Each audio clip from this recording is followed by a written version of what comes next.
अध्याय 451। चांद शीत आकाश में प्रतिबिंबित है और ठंडी नदी जम चुकी है। इस संसार में घटित घटनाएं सभी की आंखों के सामने खुलती चली गईं। किसी ने भी यह उम्मीद नहीं की थी कि यू किंगशुआन जीवित बचेगी और उससे भी बढ़कर उसे इतना बड़ा अवसर अपॉर्चुनिटी प्राप्त होगा। महान क्षेत्र दानव संप्रदाय ग्रेट डोमेन डेमन सेक्ट के भीतर सन्नाटा छा गया। केवल लिंगशी ही उत्सुक दिखाई दे रही थी। अगर वो औरत सच में किसी दिन बराबरी कर ले तो। लिंग तियान हंसे और सिर हिलाया। दाओ हृदय दाओ हाथ में पूर्ण अंतर है, यह असंभव है। वो औरत खुद जानती है कि वह चू निंग की प्रतिद्वंद्वी नहीं हो सकती। लेकिन इस स्थिति में यदि चू निंग सच में महान सम्राट ग्रेट एम्परर के क्षेत्र में प्रवेश करता है तो उसकी हैसियत तक अर्ध सम्राट क्वाजी एम्परर तक भी बढ़ सकती है। तो अगर मैं भी किसी महान सम्राट से घृणा करूं तो क्या मेरी हैसियत भी बढ़ेगी?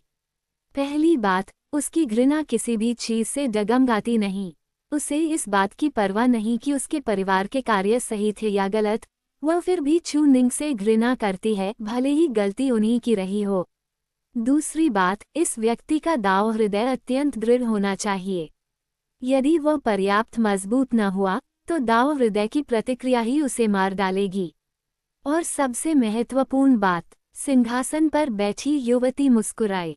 छोटी शिगुआ, सबसे महत्वपूर्ण यह है कि सामने वाला व्यक्ति पर्याप्त शक्तिशाली हो और उसने वे शब्द सही समय, सही स्थान और सही परिस्थिति में कहे हों। मैं तुम्हें पीछा करने का समय दूंगा जब तक तुम मुझे देख भी न सको। ये कितनी घमंडी बात है। ये तो लगभग मेरे पिता जितना ही घमंड है।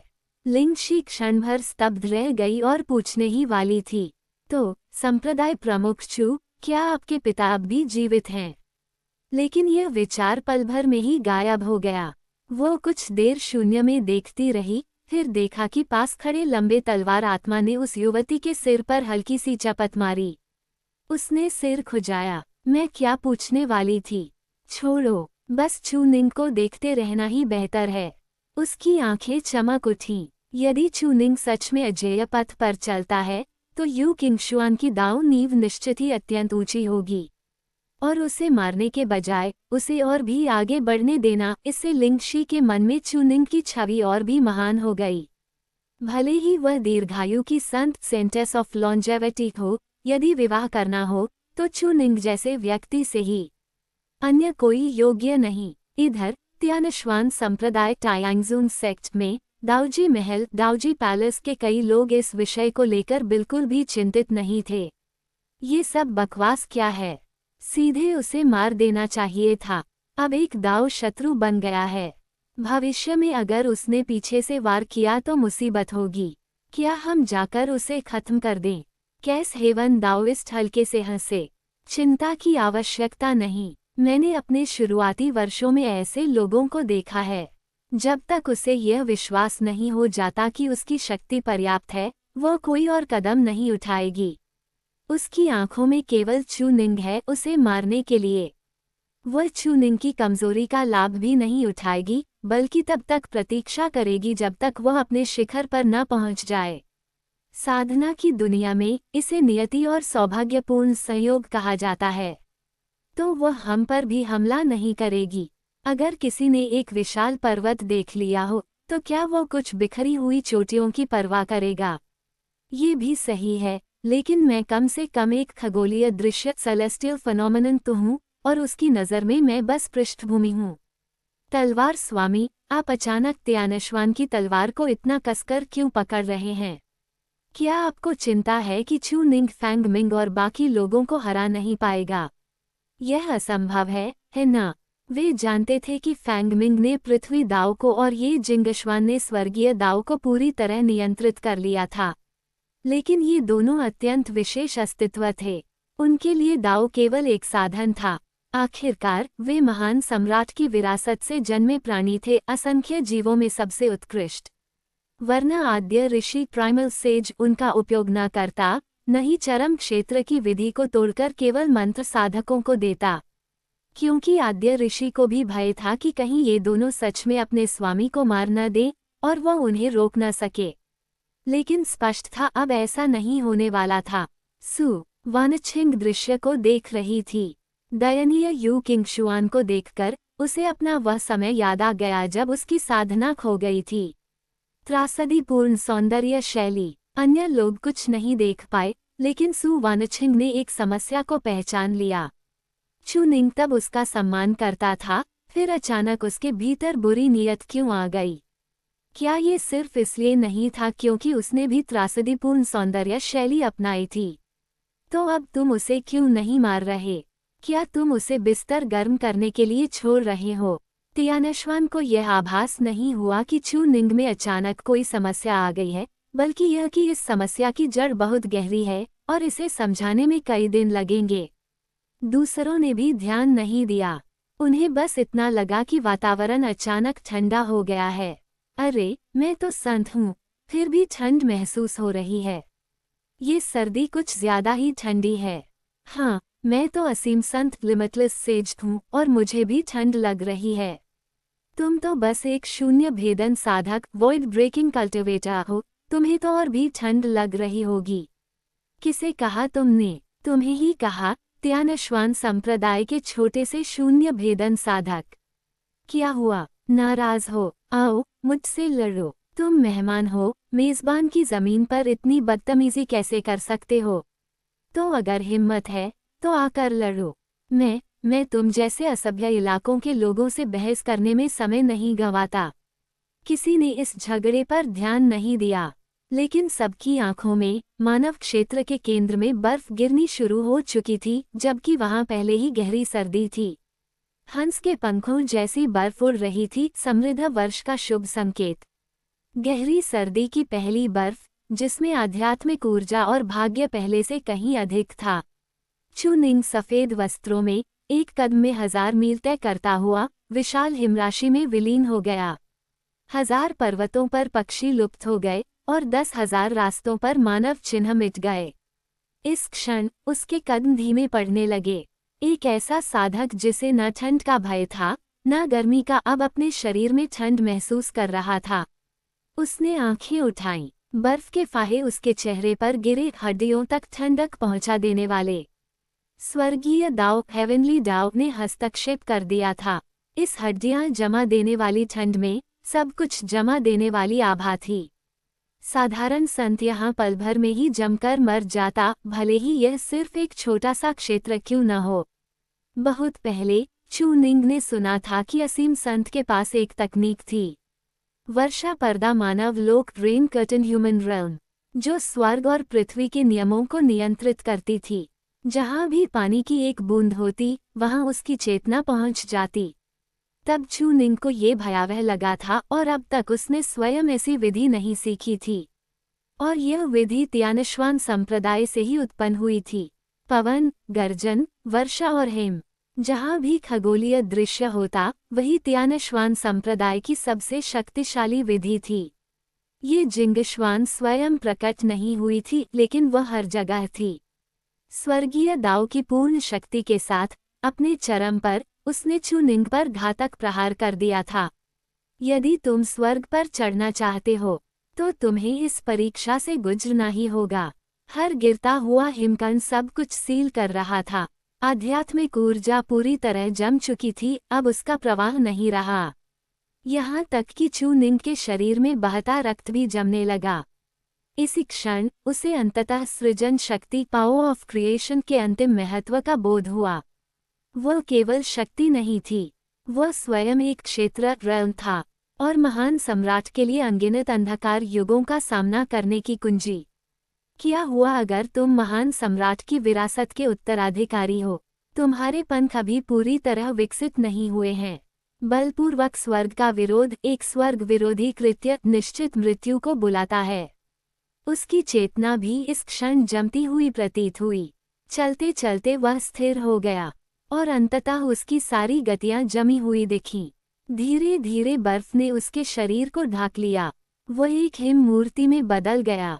उसकी ड्रैगन की इच्छा शक्ति, आध्यात्मिक ऊर्जा और रक्त सब कुछ जम चुका था। चांद पर पाला जम गया, महान नदियां ठिठुर गईं, सूर्य और चंद्रमा की ज्योति लुप्त हो गई और समस्त संसार ठंडे रंग में डूब गया। इस जमे हुए जगत में मानो अब कोई जीवन शेष न हो। असंख्य लोग स्तब्ध रह गए। क्या चूनिंग ने उस दानव पूर्वज को निगल नहीं लिया था? उसका शरीर तो बेहद शक्तिशाली है, फिर अब वो प्रतिरोध क्यों नहीं कर पा रहा? साहित्य संत सेज ऑफ लिटरेचर मुस्कुराए और बोले, महान सम्राट शक्ति को स्वर्ग पृथ्वी के महान दाव में परिवर्तित करता है। यही सृजन की क्षमता है जो एक क्षेत्र की रक्षा करती है।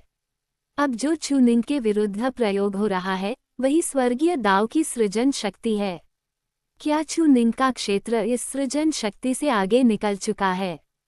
सभी भ्रमित थे। शायद नहीं, बूढ़ी ने हंसते हुए कहा, क्योंकि जब तक चूनिंग मानसिक परीक्षा पूरी नहीं करता, महान सम्राट उसे यह नहीं देगा। अब अवसर आया है, लेकिन ये बच्चा जिद करके महान सम्राट का विरोध कर रहा है। महान सम्राट की शक्ति का विरोध, ये तो मजाक है। तो फिर क्या करें? क्या चूनिंग सच में यहाँ जमकर मर जाएगा? एक हिमकन ही एक संत को मार सकता है। हमने कभी नहीं देखा कि तियानश्वान संप्रदाय ने महान दैत्यों के खिलाफ यह विधि इस्तेमाल की हो। तियानश्वान संप्रदाय के लोग अपराधबोध से भर गए, बोलने की हिम्मत नहीं हुई। लेकिन कैस हेवन दाओइस्ट हंसे, क्योंकि स्वर्गीय दाव की पूर्ण शक्ति चूनिंग ने ही व्युत्पन्न की थी, वरना तियानश्वान संप्रदाय कब का संसार पर राज कर चुका होता। तुरंत किसी ने गुस्से में गाली दी, जो चीज चूनिंग ने बनाई उसी से चूनिंग को दबा रहे हो। तुम कुत्ते सच में बेशर्म हो, हरामजादो। अगर तुम लोग दानव पूर्वज के खिलाफ शामिल न हुए होते तो हम तुम्हें कब का मार चुके होते। तियानश्वान के लोग और भी क्रोधित हुए, लेकिन सच में उनके पास कोई जवाब नहीं था। सु वानछिंग ने इस क्षण कुछ देखा और मेंग टोंगतियन की ओर देखा।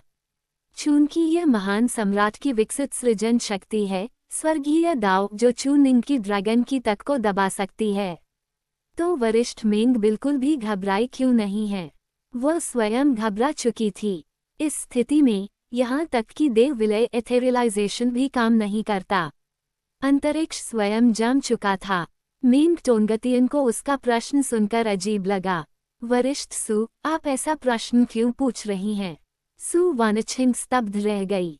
मेंग टोंगतियन ने असहाय होकर याद दिलाया, हमारे संप्रदाय की सर्वोच्च विधि लुआन दाव तकनीक, लुआन दाव टेक्निक चूनिंग ने ही व्युत्पन्न की थी। तो वरिष्ठ सु, चूनिंग के स्वर्गीय दाव द्वारा रोके जाने की चिंता क्यों करें? तभी सबको याद आया, अरे हाँ, हम दाऊजी महल में कौन सी विधि साधते हैं? कैस हेवन आर्ट। ये तो विशेष रूप से तियानश्वान संप्रदाय को रोकने के लिए बनाई गई है।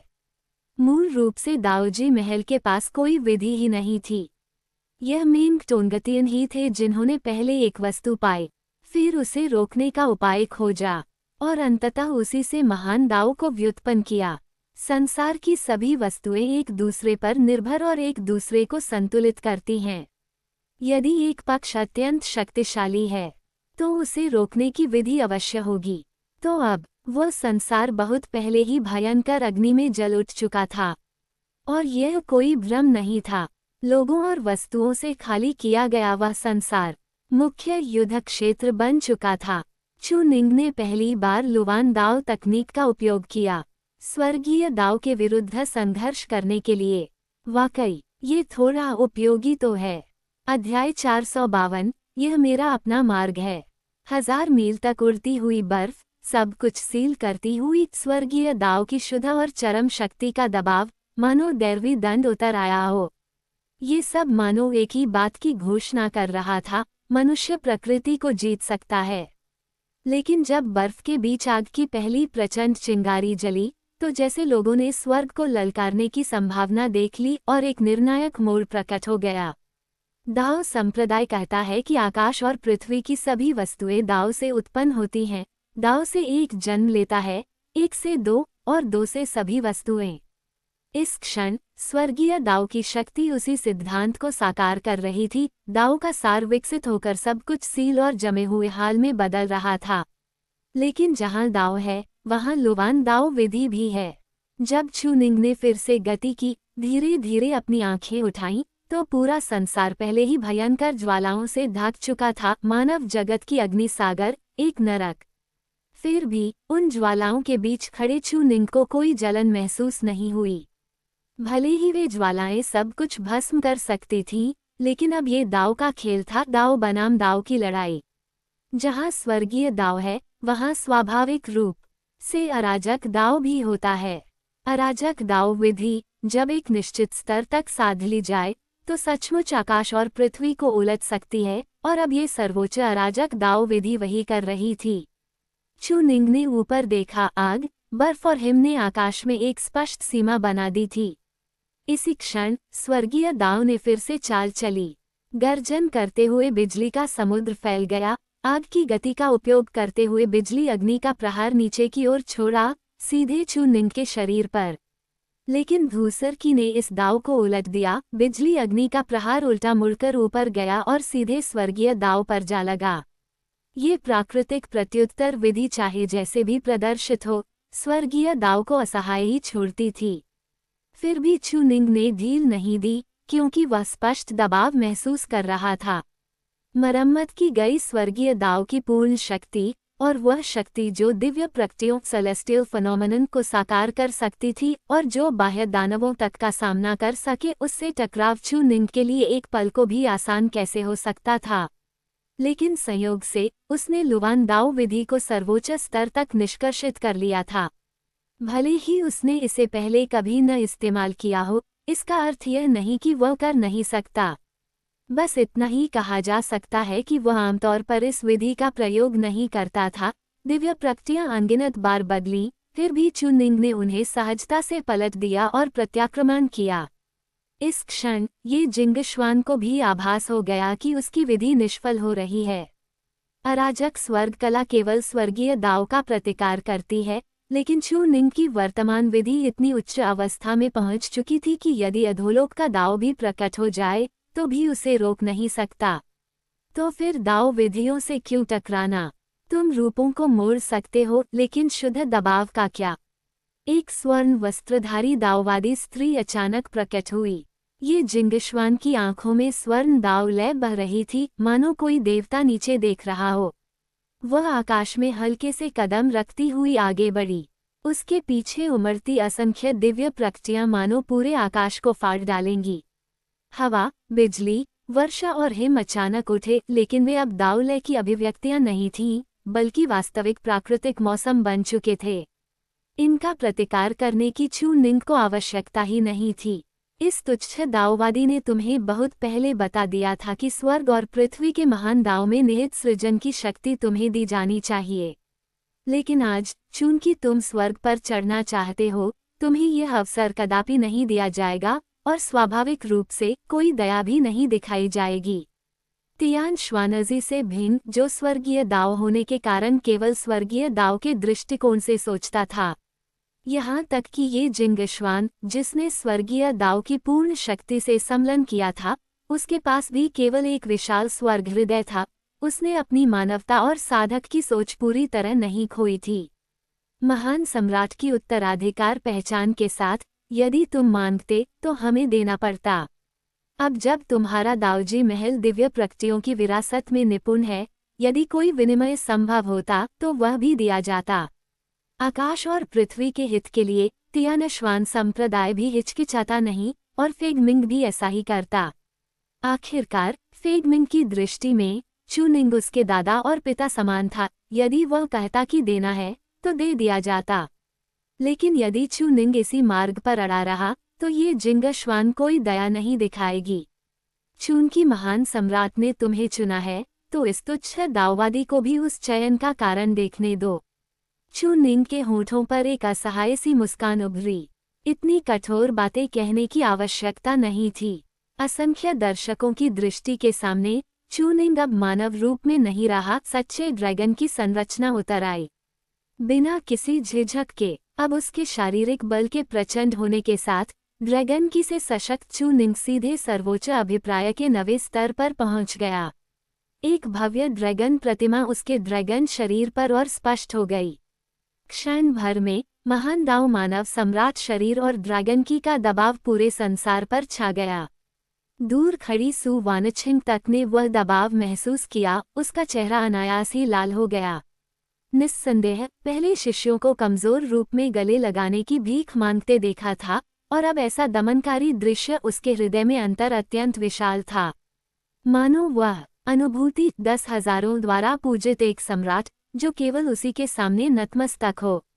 दोनों पक्ष टकराए। सरसों के दाने जितनी दिखने वाली ये जिंगिश्वान ने भी ऐसा बल छोड़ा कि किसी को भी भय हो जाए।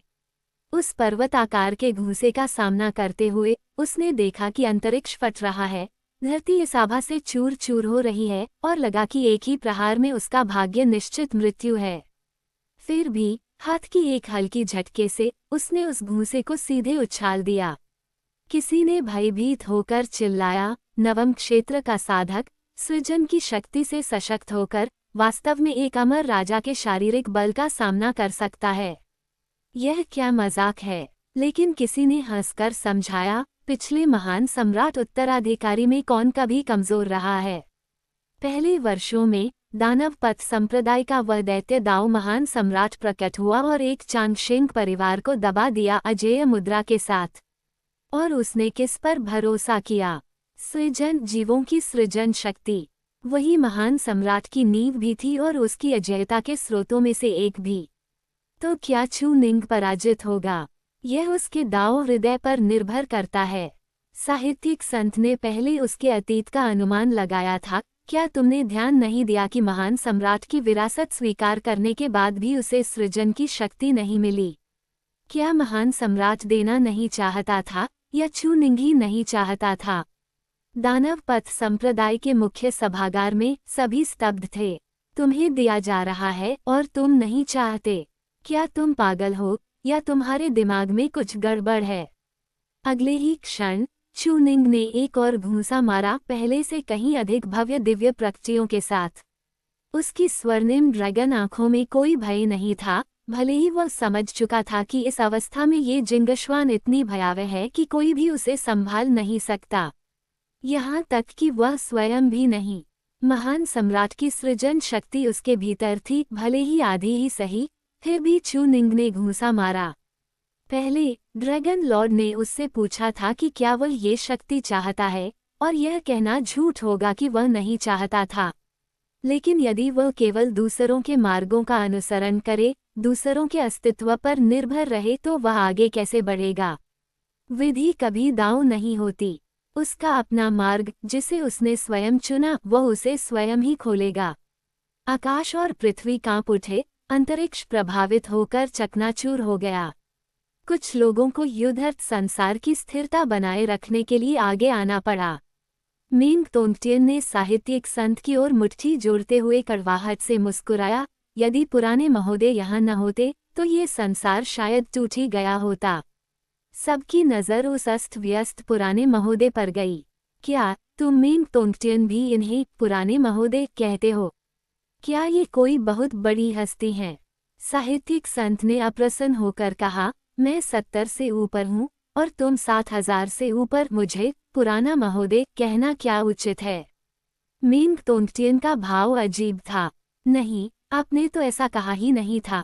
फिर आपके ज्ञान और अनुभव को देखकर तो आप साधारण भी नहीं लगते। उसने पुष्टि के लिए सु वानछिन की ओर देखा। सकारात्मक उत्तर मिलने पर वह कुछ देर चुप रहा, फिर बोला, योग्य वही महान है। साहित्यिक संत ने दाढ़ी सहलाते हुए संतोष से मुस्कुराया, तुम भाई बोलना जानते हो। मैं तुम्हें अपना भाई मानता हूँ।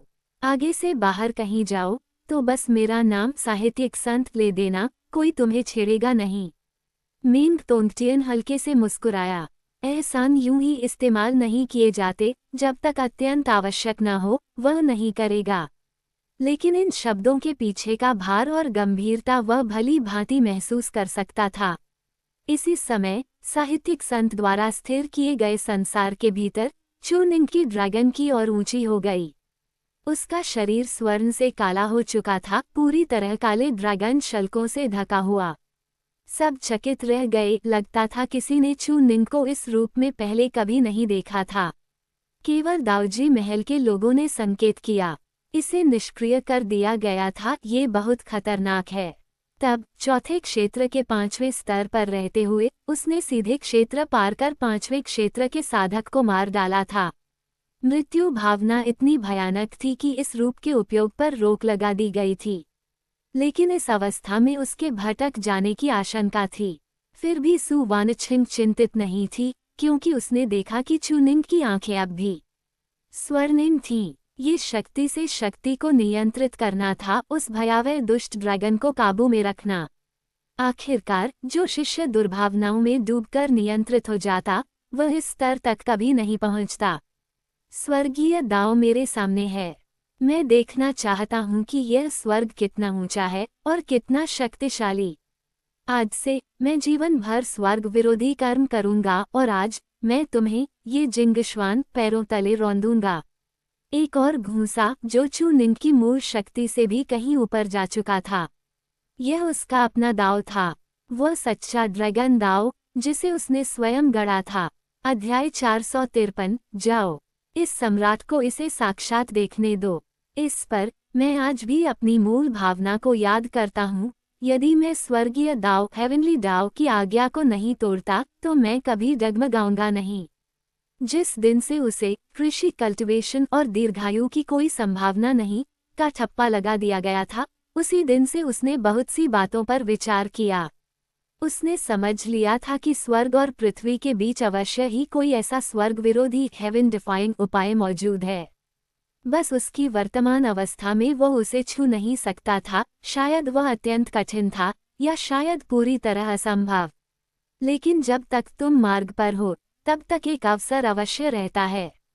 यदि तुम लगातार पीछे हटते रहो, लगातार डरते रहो, अपनी नींव फाउंडेशन के उतले होने के डर से साधना न करो, ऊपर बैठे स्वर्गीय दाव के आगे सिर झुकाते रहो और तुपो ब्रेक थ्रू करने का साहस न जुटाओ, तो इस जीवन में तुम्हें कभी कोई अवसर नहीं मिलेगा। यह एक कहावत जैसा ही है, अगर तुम लॉटरी का टिकट ही नहीं खरीदते तो जीतोगे कैसे। चाहे तुम बस एक टिकट ही उठाओ, फिर भी तुम्हें अपने पैरों के नीचे के रास्ते से चलना तो शुरू करना ही होगा। चुनिंग बहुत भाग्यशाली भी था और उतना ही दुर्भाग्यशाली भी। ऐसा लगता था मानो उसकी सबसे बड़ी सहायता भी उसके पहले से तय सताए जाने वाले भाग्य को कभी बदल नहीं सकी। ताइश्वान संप्रदाय से मानव क्षेत्र तक, मानव क्षेत्र से दाऊजी महल तक, दाऊजी महल से पूरे लुवानतियन क्षेत्र तक, और फिर पूरे स्वर्ग और पृथ्वी तक, यहाँ तक कि अब बाहरी संसार में जो कुछ भी उसने झेला, वह लगातार लगभग भयावह दबाव सहता रहा। लेकिन तुलना की जाए तो डार्क फॉरबिडन जोन का सामना करने और उस समय ताइश्वान संप्रदाय का सामना करने में क्या अंतर था, जो उन्हें मारने पर तुला हुआ था। यदि वह पहले इसे पार कर सका तो अब क्यों नहीं। यह उसके सम्राट बनने का तेशुदा मार्ग था। जब तक वह मरा नहीं, उसे दृढ़ विश्वास था कि उसकी दाव विरासत दाव लेगेसी अत्यंत गहरी है। और फिर चुनिंग गर्जा, ये स्वर्ग और पृथ्वी तो पहले से ही ड्रैगन के रक्त से रंगी हुई है। जिन चीजों को मैं नहीं चाहता, वे आज मेरे मार्ग को कैसे रोक सकती हैं। उसके अपने मार्ग को किसी और की सहायता की आवश्यकता नहीं थी। यदि वर्तमान आवश्यकता न होती तो वह सृजन की शक्ति पावर ऑफ क्रिएशन को साधने में समय लगाता एक सचमुच की स्वर्ग विरोधी शक्ति। चुनिंग की आंखें लाल हो चुकी थीं, उसके काले ड्रैगन शल्क उग्र हो उठे थे। वह दहाड़ा और गरजा, उसके शरीर पर लगातार घाव कटते जा रहे थे, यहाँ तक कि उसकी दीर्घायु की विधि भी चोट लगने की गति का साथ नहीं दे पा रही थी। इससे साफ पता चलता था कि ये जिंगशुआन कितनी अच्छी स्थिति में थी। लेकिन ये जिंगशुआन भी सहज नहीं थी। उसकी हर चाल पर अत्यंत भारी दबाव था और यह आदमी जरा भी भयभीत नहीं था। मुश्तिकला फिस्ट टेक्निक सबसे सरल थी, सबसे मूल, वही जिसे चुनिंग ने एक दशक से भी अधिक समय तक कठिन परिश्रम से साधा था। भले ही इस मुश्तिकला में कोई और गूढ़ अर्थ न हो, कोई भयानक शक्ति न हो, लेकिन उसकी पहली पंक्ति उसके हृदय में गहराई से अंकित थी। मेरी मुट्ठी के सामने स्वर्ग और पृथ्वी भी निडर हैं। चाहे सामने देवता ही क्यों न हो, मैं प्रहार करूंगा, यह मुट्ठी निडर है। हर प्रहार पिछले से अधिक शक्तिशाली होता गया। धीरे धीरे ये जिंगशुआन पर एक भयानक दबाव छाने लगा। वो स्पष्ट रूप से अपनी शक्ति को नियंत्रित कर रही थी, फिर भी उन आंखों से उसे असहजता होने लगी जो उसे घूर रही थीं। सृजन की शक्ति को वास्तव में कौन नियंत्रित कर रहा है, मैं ये व्यक्ति एक कदम भी पीछे क्यों नहीं हटता? क्या मैं, एक साधारण दाव साधिका, यह नहीं जानती कि तुम ही वो व्यक्ति हो जो हमें बाहर ले जा सकता है? स्वर्ग और पृथ्वी की वर्तमान स्थिति, यहाँ तक कि बाहरी क्षेत्र से आए डाक प्राणी, ये सब तुम्हारी परीक्षा है। तुम बस कह दो और मैं, एक साधारण दाव साधिका, तुम्हें ये शक्ति दे दूंगी। फिर हमें इस हद तक लड़ने की क्या आवश्यकता है? उसके और चू निंग के बीच निश्चित ही वैर था, लेकिन वह वैर इतना नहीं था कि दोनों को मरना ही पड़े। चू निंग इस समय ये सब सह नहीं सकता था, लेकिन शीघ्र ही उसने महसूस किया कि डर वह नहीं रही थी। सृजन की शक्ति को नियंत्रित करने वाली ये जिंग शुआन कभी नहीं डरेगी। डर तो सृजन की शक्ति को था, डर तो स्वर्गीय दाव को था। इसी क्षण ये जिंग शुआन ने पाया कि चू निंग के शरीर से निकल रही सम्राटीय इच्छा, इंपेरियल विल, वास्तव में इस स्वर्गीय दाव को कंपा रही थी। स्वर्गीय दाव में भी चेतना थी, यद्यपि वह स्वर्ग का हृदय था, फिर भी वह डर सकता था, भयभीत हो सकता था। और जब उसने इस भय का अनुभव किया तो वह पीछे हट गया। ये प्रहार गर्जना के साथ आया और सीधे ये जिंग शुआन को युद्धर्थ स्वर्ग और पृथ्वी की सीमा तक उड़ा ले गया, लगभग उस स्वर्ग पृथ्वी को तोड़ते हुए जिसे साहित्य के महर्षि सेज ऑफ लिटरेचर ने स्थिर किया था। ये जिंग शुआन ने एक और रक्त उगला, दांत भींचते हुए चिल्लाए, चू निंग, चूंकि तुम सम्मान दिखाने से इनकार करते हो, तो इस साधारण दाव साधिका को दोष मत देना। फेगमिंग, इस बार फेगमिंग की वह अंतिम दृष्टि हत्या नहीं थी, जो चू निंग को सीधे अधोलोक में खींच ले जाती। इसके बजाय चू निंग को सीधे 9 नरकों के नीचे खींच लिया गया और एक ही क्षण में असंख्य यमराजों ने एक साथ आक्रमण कर दिया। और फेगमिंग का अंधकार में धर्म शरीर इस अधोलोक में देवता की भांति विराजमान था, उसके पीछे ये जिंग शुआन खड़ी थी। उनके धर्म रूप ऐसे थे मानो स्वर्गारोहण द्वार की रक्षा करने वाले देवता हों, निर्दयी, निडर और हत्या की भावना से भरे हुए। दादा, मेरा मूल रूप से आपका शत्रु बनने का कोई इरादा नहीं था, लेकिन यह आपका अपना चुनाव है। फेगमिंग को अब इस बात की परवाह नहीं थी कि चू निंग उसका पिता है या नहीं। आज, भले ही आप मेरे पिता हों, आप आगे नहीं बढ़ेंगे। घावों से ढका चू निंग कुछ क्षणों का अवकाश पा गया। वह तुरंत शाश्वत सदाहरित स्वर्ग, एटर्नल एवरग्रीन हेवन में खड़ा होकर अपने शरीर को संभालने लगा, लेकिन सृजन की शक्ति से उसके ड्रैगन शरीर पर पड़े घाव मिट नहीं सके। फलस्वरूप उसका काला ड्रैगन शरीर और भी उग्र हो गया। फिर भी ये सुनकर उसके भीतर पीछे हटने का कोई भाव नहीं आया। शायद सब कुछ मृत्यु पर ही समाप्त होगा। मैं बहुत पहले ही बोध प्राप्त व्यक्ति का अर्थ समझ चुका हूँ, नियंत्रित होना और नियंत्रित करना। इन सब का स्रोत खोजा जा सकता है, और मैंने ये भी पूछा था कि क्या स्वर्गों के ऊपर कोई है जो सब कुछ देख रहा है, सब कुछ संचालित कर रहा है। लेकिन यहाँ तक आकर मैं अब इससे नहीं डरता।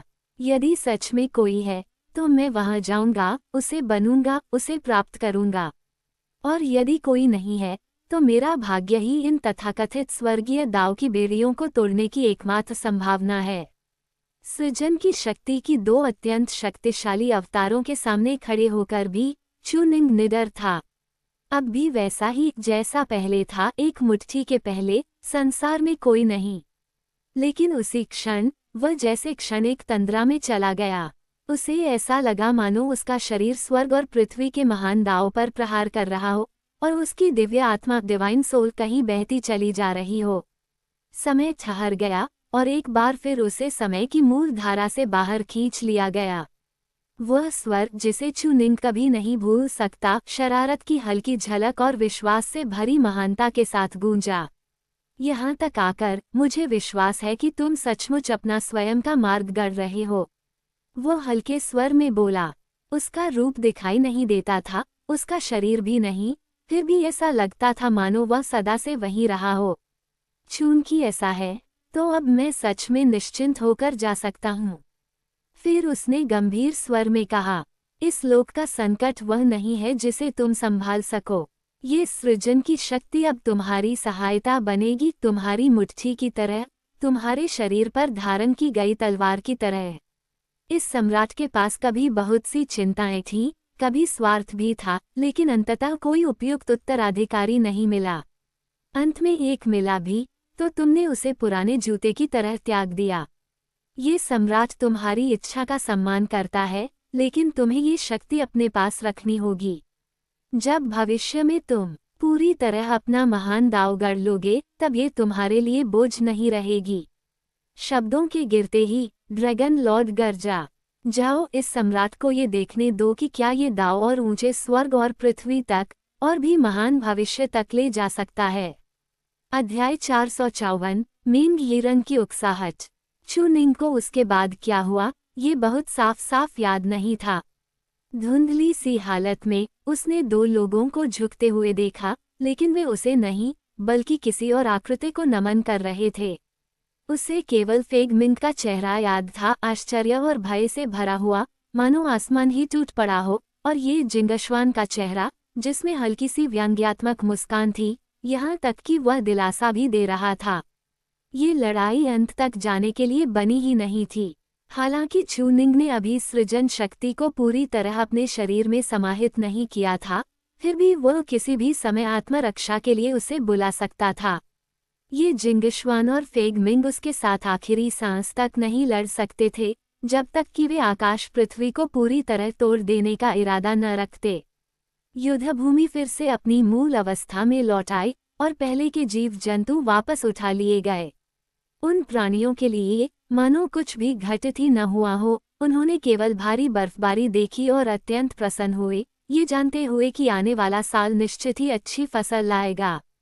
आखिरकार ये साधना जगत था जहां उत्पादकता बहुत ऊंची थी। जब तक किसी साधक के हाथ पांव सही हों, 1 एकड़ धान या ऐसे ही किसी फसल से हजारों जिन क्विंटल के समतुल्य उपज पाना कठिन नहीं था। इसे किसी साधारण साधना जगत से कैसे तुलना की जा सकती थी। तियानश्वान संप्रदाय के ऊपर भी बर्फ से ढका एक भव्य दृश्य था। इस महान अमर संप्रदाय से नीचे देखने पर मानव क्षेत्र के अन्य 6 संप्रदाय दिखाई देते थे। केवल ताइश्वान संप्रदाय की दिशा की ओर देखते समय सु वानछिन के चेहरे पर कोमलता की झलक आती और वह देर तक अपनी नज़र हटाने को तैयार नहीं होती। उसे याद आया कि पहले जो कुछ भी हुआ था वह भी एक भारी बर्फबारी के बाद ही हुआ था। अब मानव क्षेत्र में फिर से घनी बर्फ गिर रही थी। ये स्पष्ट संकेत था कि कड़ी सर्दी आ चुकी है और नववर्ष निकट है।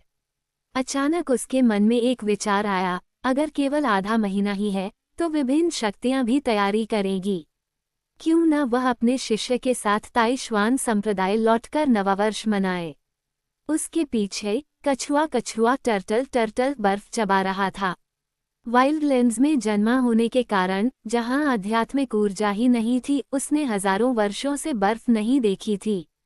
बर्फ दाव की लय है, वह आध्यात्मिक ऊर्जा है।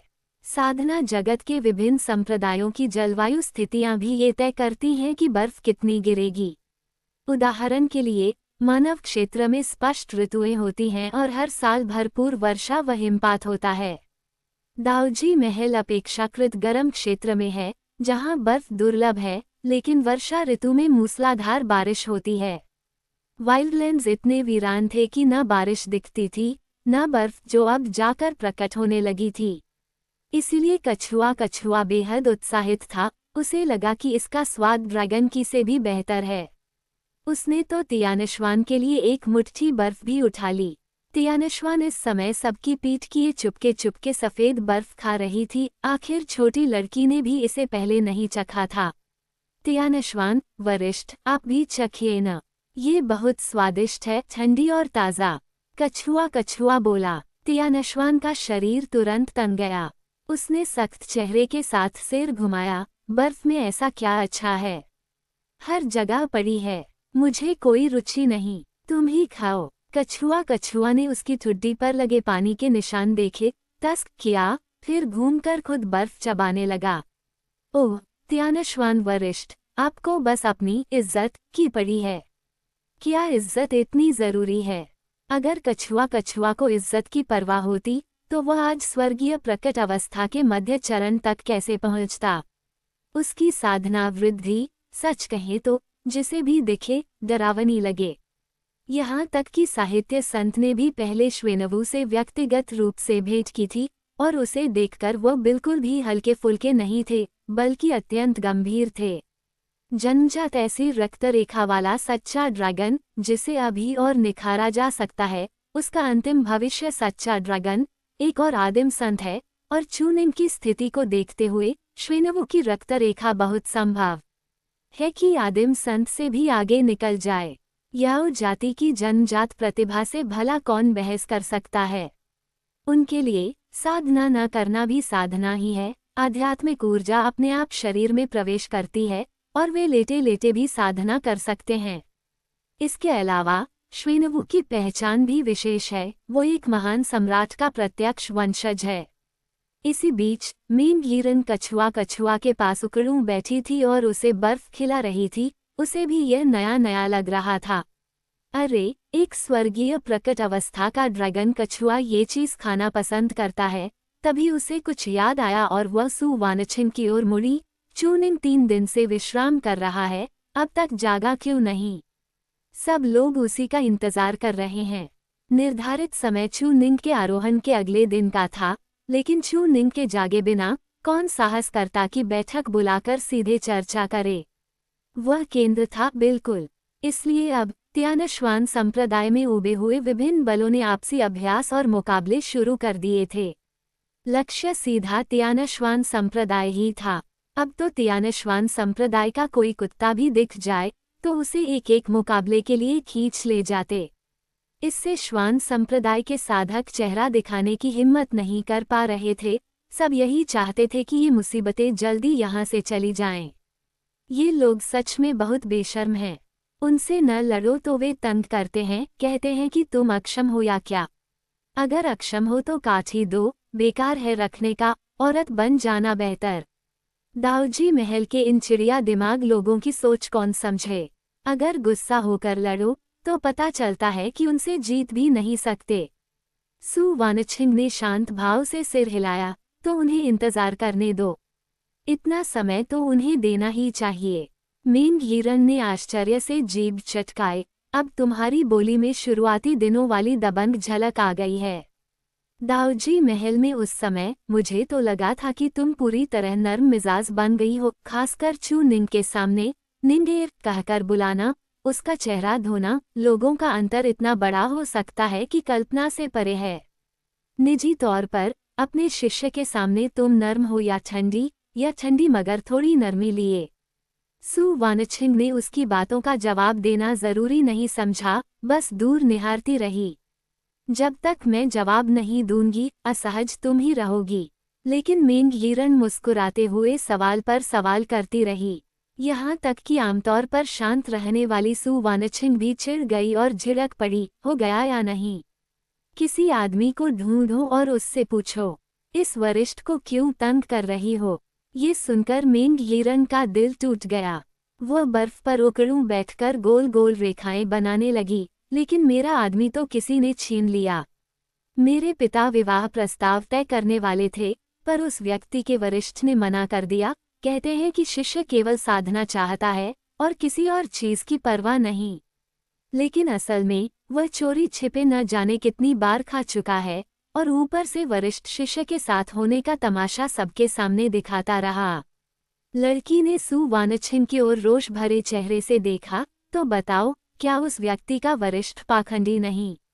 क्या वह घोर दुष्ट नहीं? मेरा दिल टूट गया है।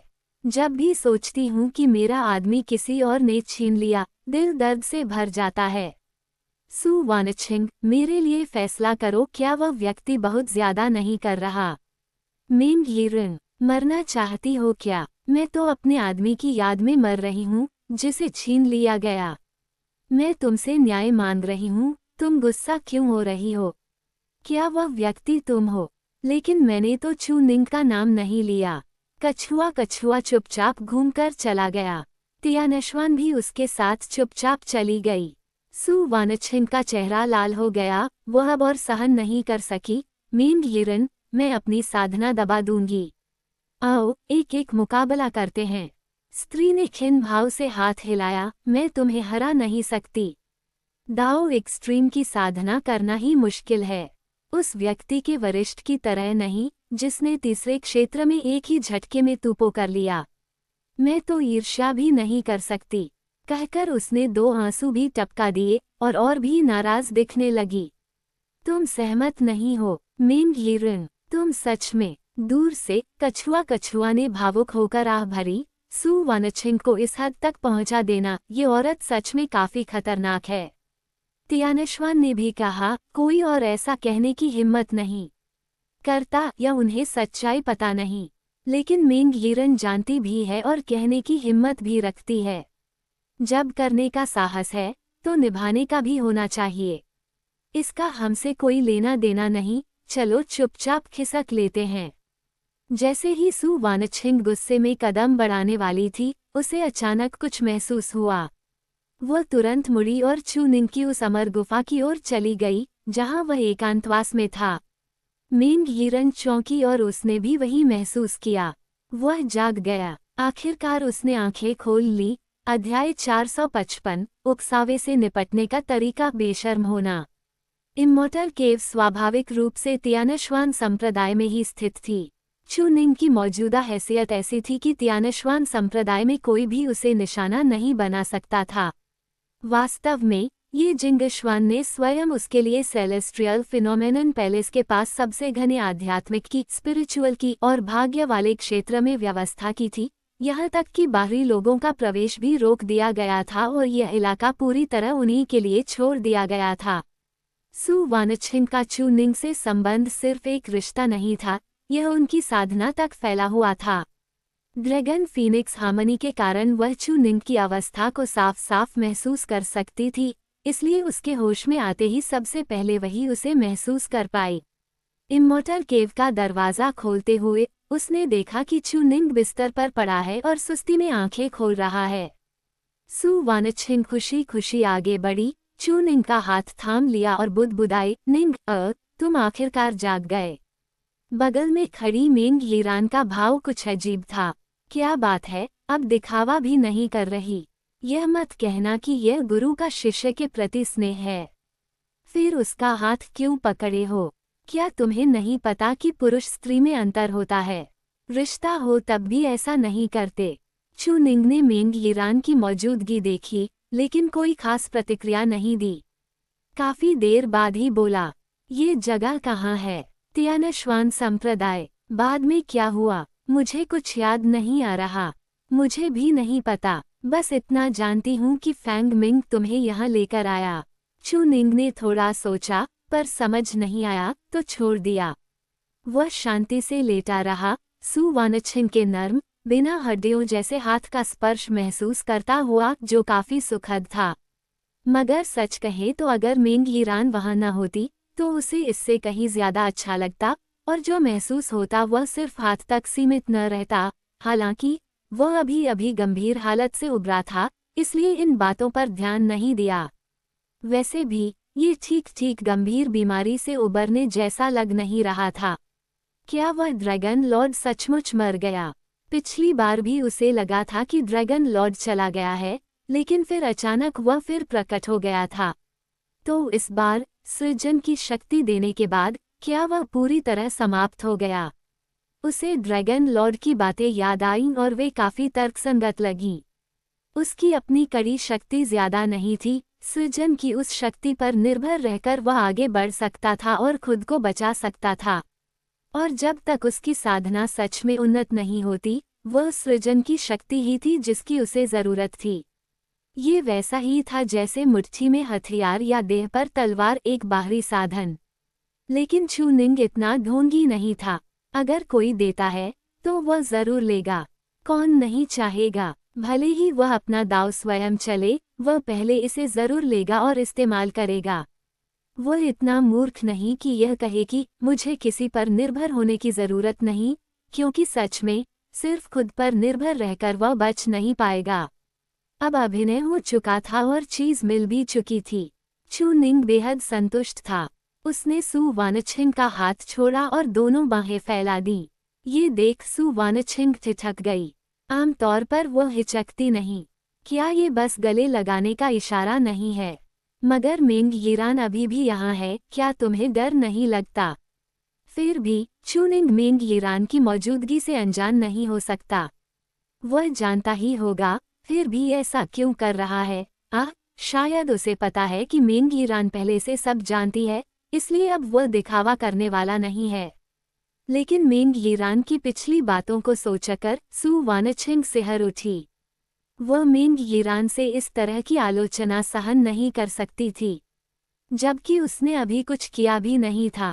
इसलिए उसने सीधे चू निंग के हाथ पर थप्पड़ मारा और सख्ती से बोली, यह क्या कर रहे हो? अभी अभी होश में आए हो और ऐसी हरकतें? जल्दी से सब लो। मेंग यिरान ने आंखें सक्रिय कर ली और चुपचाप देखती रही। स्पष्ट था कि सू वानछिन का मेंग यिरान के सामने उसे गले लगाने का कोई इरादा नहीं था। लेकिन चू निंग ने फिर भी बाहें फैलाए रखीं, चेहरे पर मासूम सा आहत भाव। ये देख सू वानछिन का दिल पिघल गया। उसे ऐसा देख वह उसे गले लगाकर ढाढ़स देना चाहती थी, मगर अगर गले लगाना ही है तो क्या कोई और समय नहीं चुन सकती? वह बूढ़ी मेंग अभी यही है। क्या तुम चाहते हो कि यह गुरु जीवन भर उसकी झिड़कियां सुनती रहे? सू वानछिन के सख्त चेहरे को देखकर चू निंग और भी नाखुश हुआ। सुल, तुम अब मुझसे प्यार नहीं करती। मेंग यिरान के कान खड़े हो गए। ओह, तुमने उसे क्या कहा? निजी तौर पर यही बुलाते हो? सू वानछिन का चेहरा काला पड़ गया। वह सचमुच उसकी इज्जत का ख्याल नहीं रख रहा था, मगर अब जब वह कह ही चुका था तो वह क्या कर सकती थी? खींच के साथ उसने चू निंग को गोद में उठा लिया, फिर भी बड़बड़ाई, तुम बचपन से ही ऐसे हो। सच में नहीं जानती, इस गुरु के अलावा और कौन तुम्हें सह पाएगा?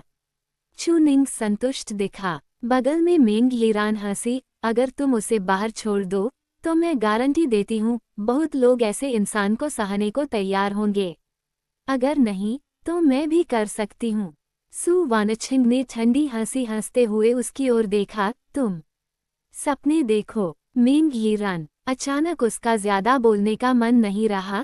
तभी चू निंग ने चौंकते हुए कहा, अरे, जूनियर मार्शल आंटी भी यहाँ हैं। माफ कीजिए जूनियर मार्शल आंटी, मैंने आपको देखा नहीं। मेंग यिरान ने सोचा, क्या तुम जानबूझकर मुझे दिखा रहे हो, फिर अपनी सुल की इज्जत गिरा रहे हो ताकि बाहर वालों के सामने दाव साथी बन सको? किसे बेवकूफ बना रहे हो? क्या मुझे दिख नहीं रहा? सू वानछिन का चेहरा और भी स्याह हो गया। उसने ठंडे स्वर में कहा, जब तुम्हें पता है कि तुम्हारी जूनियर मार्शल आंटी यहाँ है तो छोड़ क्यों नहीं देते? कितना अनुचित। चू निंग हैरान सा बोला, लेकिन गुरु, हम तो अब दाव साथी हैं। फिर भी यह ज्यादा तो नहीं है? सू वानछिन का चेहरा और भी बिगड़ गया। उसके सामने इतना नाटक क्यों? दूसरों के सामने करना हो तो ठीक है, बस वही काफी है। चू निंग ने साफ तौर पर सुनने का इरादा नहीं दिखाया। वह सू वानछिन से लिपटा रहा और मेंग यिरान की ओर हल्की मुस्कान के साथ बोला, जूनियर मार्शल आंटी, कृपया मुझे दोष न दें। ये शिष्य बचपन में भी गुरु से ऐसे ही चिपका रहता था। बड़ा होने पर यह असुविधाजनक हो गया था, मगर अब हमारी पहचाने। यह एक दुर्घटना थी, लेकिन मुझे इसकी बहुत याद आती थी। मेंग यिरान को इतना अटपटा लगा कि रोंगटे खड़े हो गए। ये तो बेहद नकली है। क्या दिखावा है। सबसे बड़ी बात ये कि ये दृश्य देखकर वह कुछ कह भी नहीं पा रही थी, खुद को बेवजह महसूस कर रही थी। उसने खट्टे स्वर में कहा, ठीक है, लगता है मैं तुम्हारी मीठी नज़दीकियों में बाधा बन रही हूँ, तो मैं चली जाती हूँ। चू निंग ने हैरानी जताई, ऐसा कैसे हो सकता है, जूनियर मार्शल आंटी? ये तो गुरु और शिष्य के बीच सामान्य व्यवहार है। इसे मीठी नज़दीकियाँ कैसे कह सकते हैं? और गुरु व मैंने तो अभी अभी अपने रिश्ते की पुष्टि की है।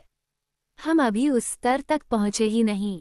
ये तो बस गहरी शीतु किंग गुरु शिष्य की भावना है। मेंग यिरान टूट सी गई और बोली, चू निंग, मेरे सामने ये नाटक बंद करो।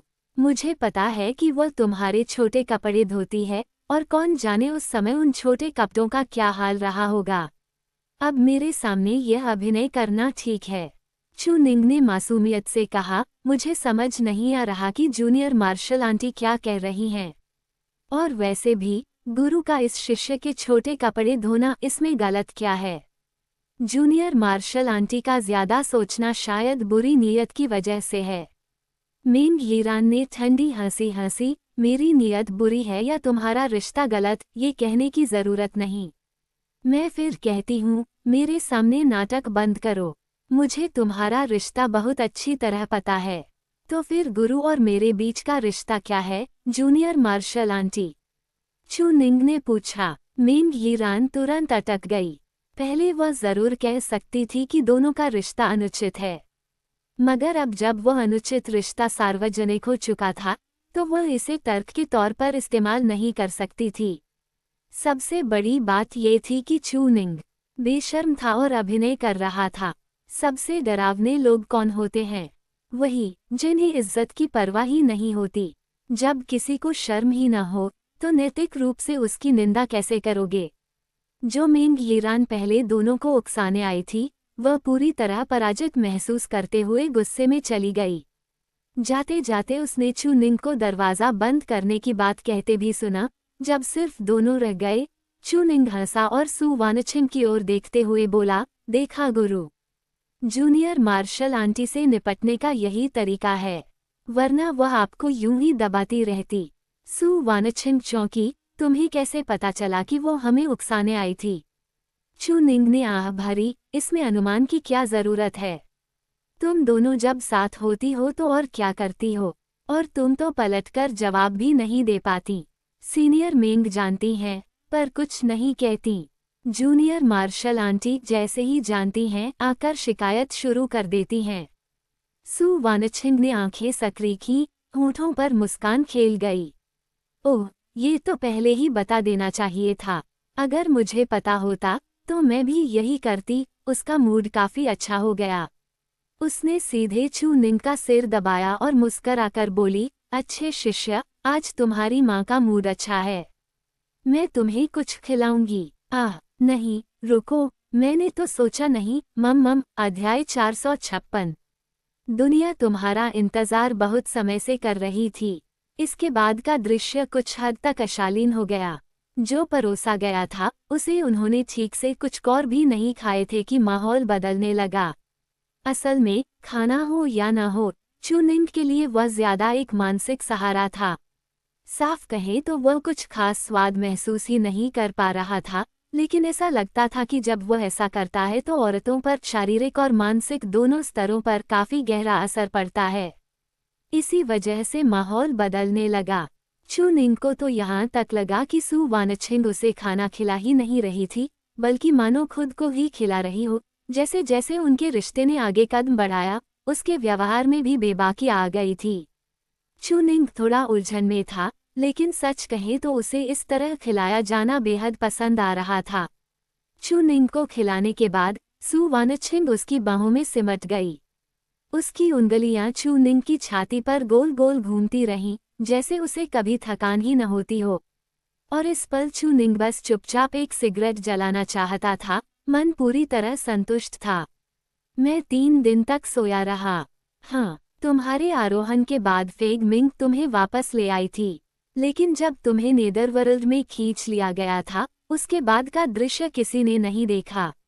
हालांकि साहित्य ऋषि ने कहा कि तुम्हारी साधना काफी बढ़ गई है। चू निंग हंसा, क्योंकि अंत में मेरी मुलाकात एक महान सम्राट से हो गई थी। ऐसा लगा जैसे किसी कहानी का एनपीसी ट्रिगर हो गया हो। ड्रैगन लॉर्ड अचानक प्रकट हुआ और मुझे सृजन की शक्ति दे गया। मुझे लगा था कि ये जिंगशवान या फेगमिंग होंगे, लेकिन नतीजा कुछ और ही निकला। सू वानछिंग ने हल्की सी हामी भरी। उसकी थोड़ी चू निंग की कोहनी पर टिकी थी और वो उसे देख रही थी, चेहरे पर हल्की सी हिचक। तुमने पहले कहा था कि तुम अपना स्वयं का दांव गढ़ना चाहते हो। मैंने यही बात ड्रैगन लॉर्ड से भी कही थी, लेकिन अभी के लिए मुझे इस शक्ति को उधार लेना पड़ेगा और इसे संभालने का मेरे पास काफी अच्छा तरीका है। चू निंग ने ड्रैगन लॉर्ड की मंशा को संक्षेप में समझाया। सू वानछिंग समझ गई और सिर हिलाकर सहमति जताई। बिल्कुल, इस शक्ति को प्राप्त करने में कोई हानि नहीं है, लेकिन अगर तुम अपना दांव भी गढ़ सको तो वह और भी बेहतर होगा। ज्ञान और कर्म की एकता के माध्यम से ही ड्रैगन लॉर्ड प्रकट हुए और तुम्हें सृजन की शक्ति दी। लगता है अब तुम सचमुच उनके उत्तराधिकारी हो।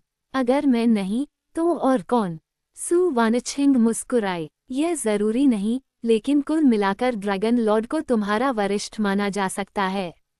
प्राइमल सेज तो अलग ही बात है, और कछुआ कछुआ टर्टल टर्टल उसकी रक्त रेखा है। उसका ख्याल रखा जाना चाहिए, लेकिन हर चीज की एक सीमा होती है।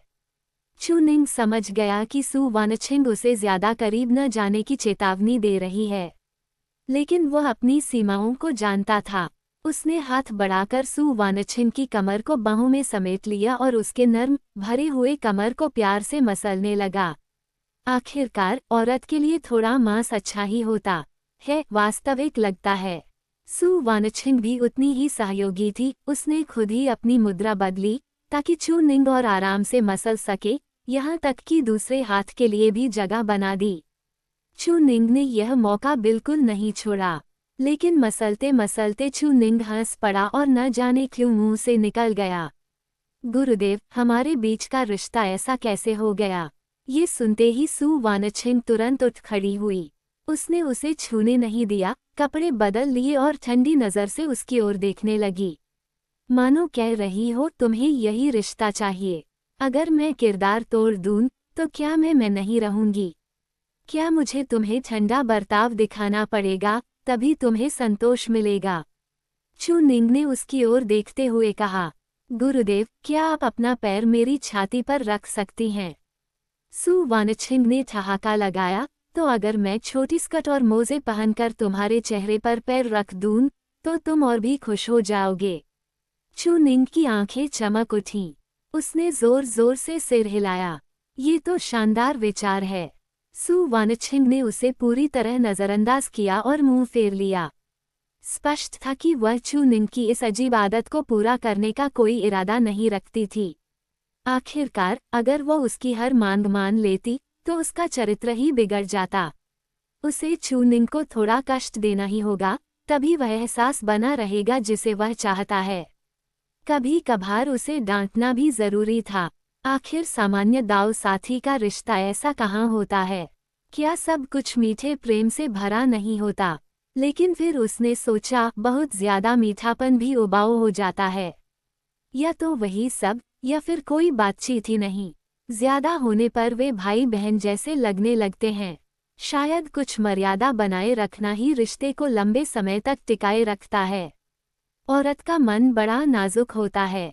वो ये भी सोचने लगी कि क्या उसे सच में चू निंग के साथ कुछ क्रूर तरीके अपनाने चाहिए।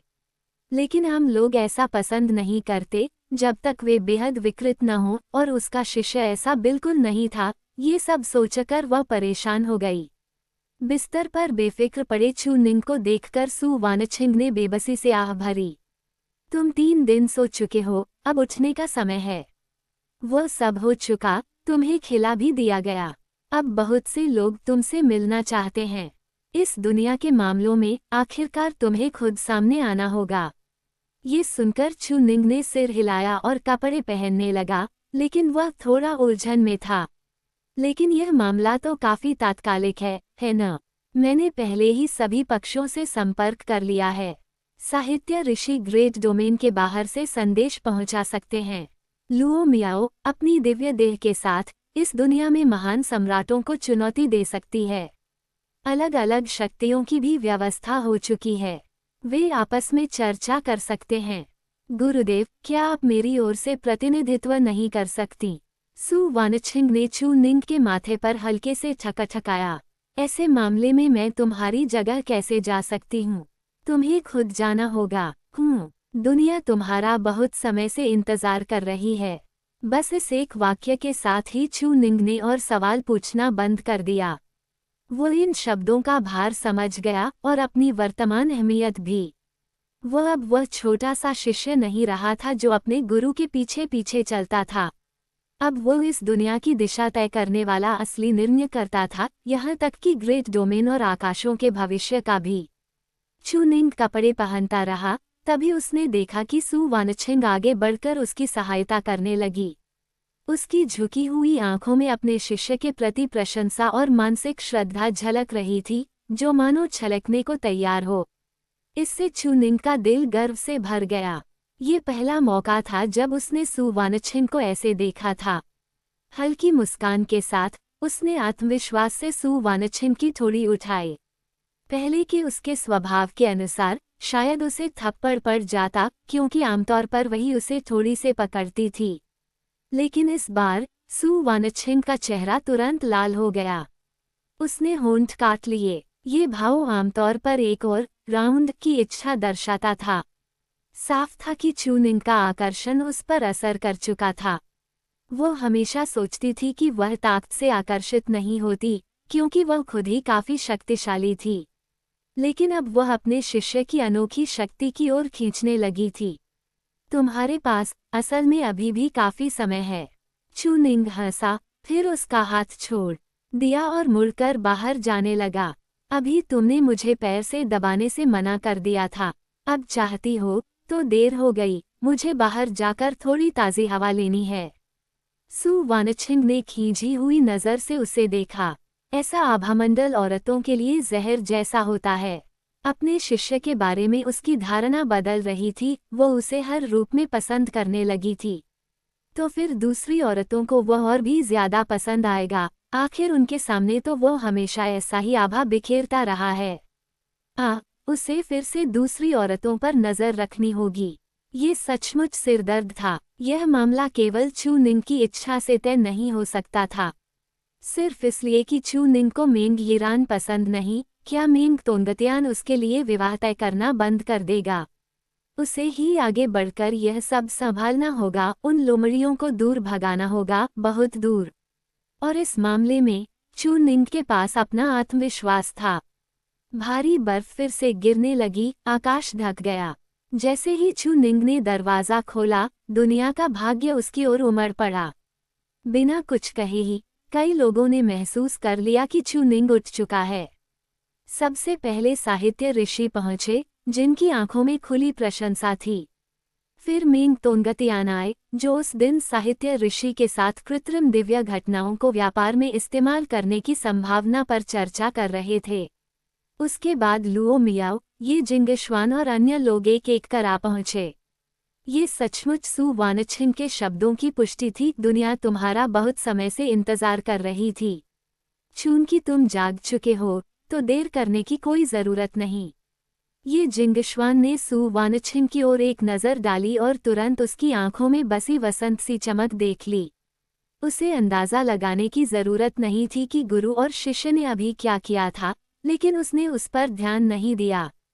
उसने बस कहा, यह विनम्र दाओ साधक अब स्वर्गों से परे के मामलों पर चर्चा के लिए सभी प्रतिभागियों को बुलाता है।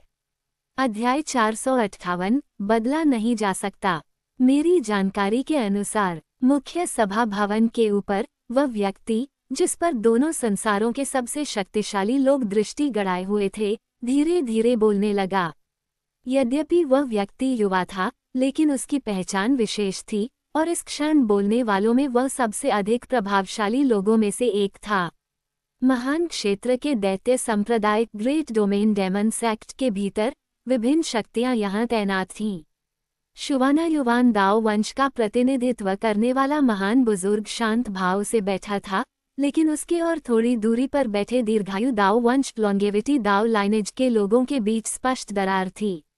आखिरकार सभी जानते थे कि दोनों परिवार इस व्यक्ति को चाहते थे। दीर्घायु दाओ वंश का प्रतिनिधित्व वर्तमान कुल प्रमुख कर रहा था।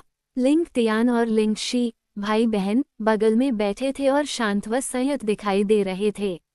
आखिरकार शक्ति के लिहाज से दीर्घायु दाओ वंश दैत्य संप्रदाय की बराबरी कर सकता था, बल्कि उसकी सहायता भी ले सकता था।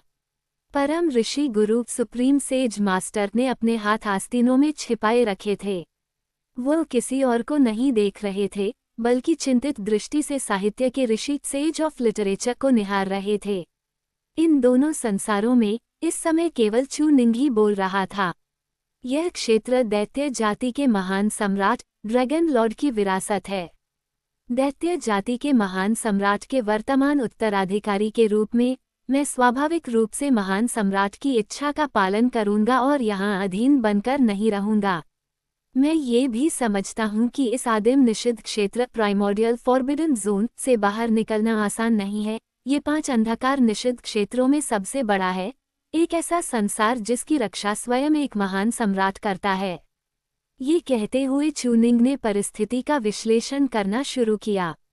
बहुत पहले महान सम्राट के पुत्र प्राइमल सेज इस विरासत भूमि में आए थे, लेकिन अनगिनत वर्षों के बाद भी वे विरासत प्राप्त नहीं कर सके और अंततः यही मृत्यु को प्राप्त हुए।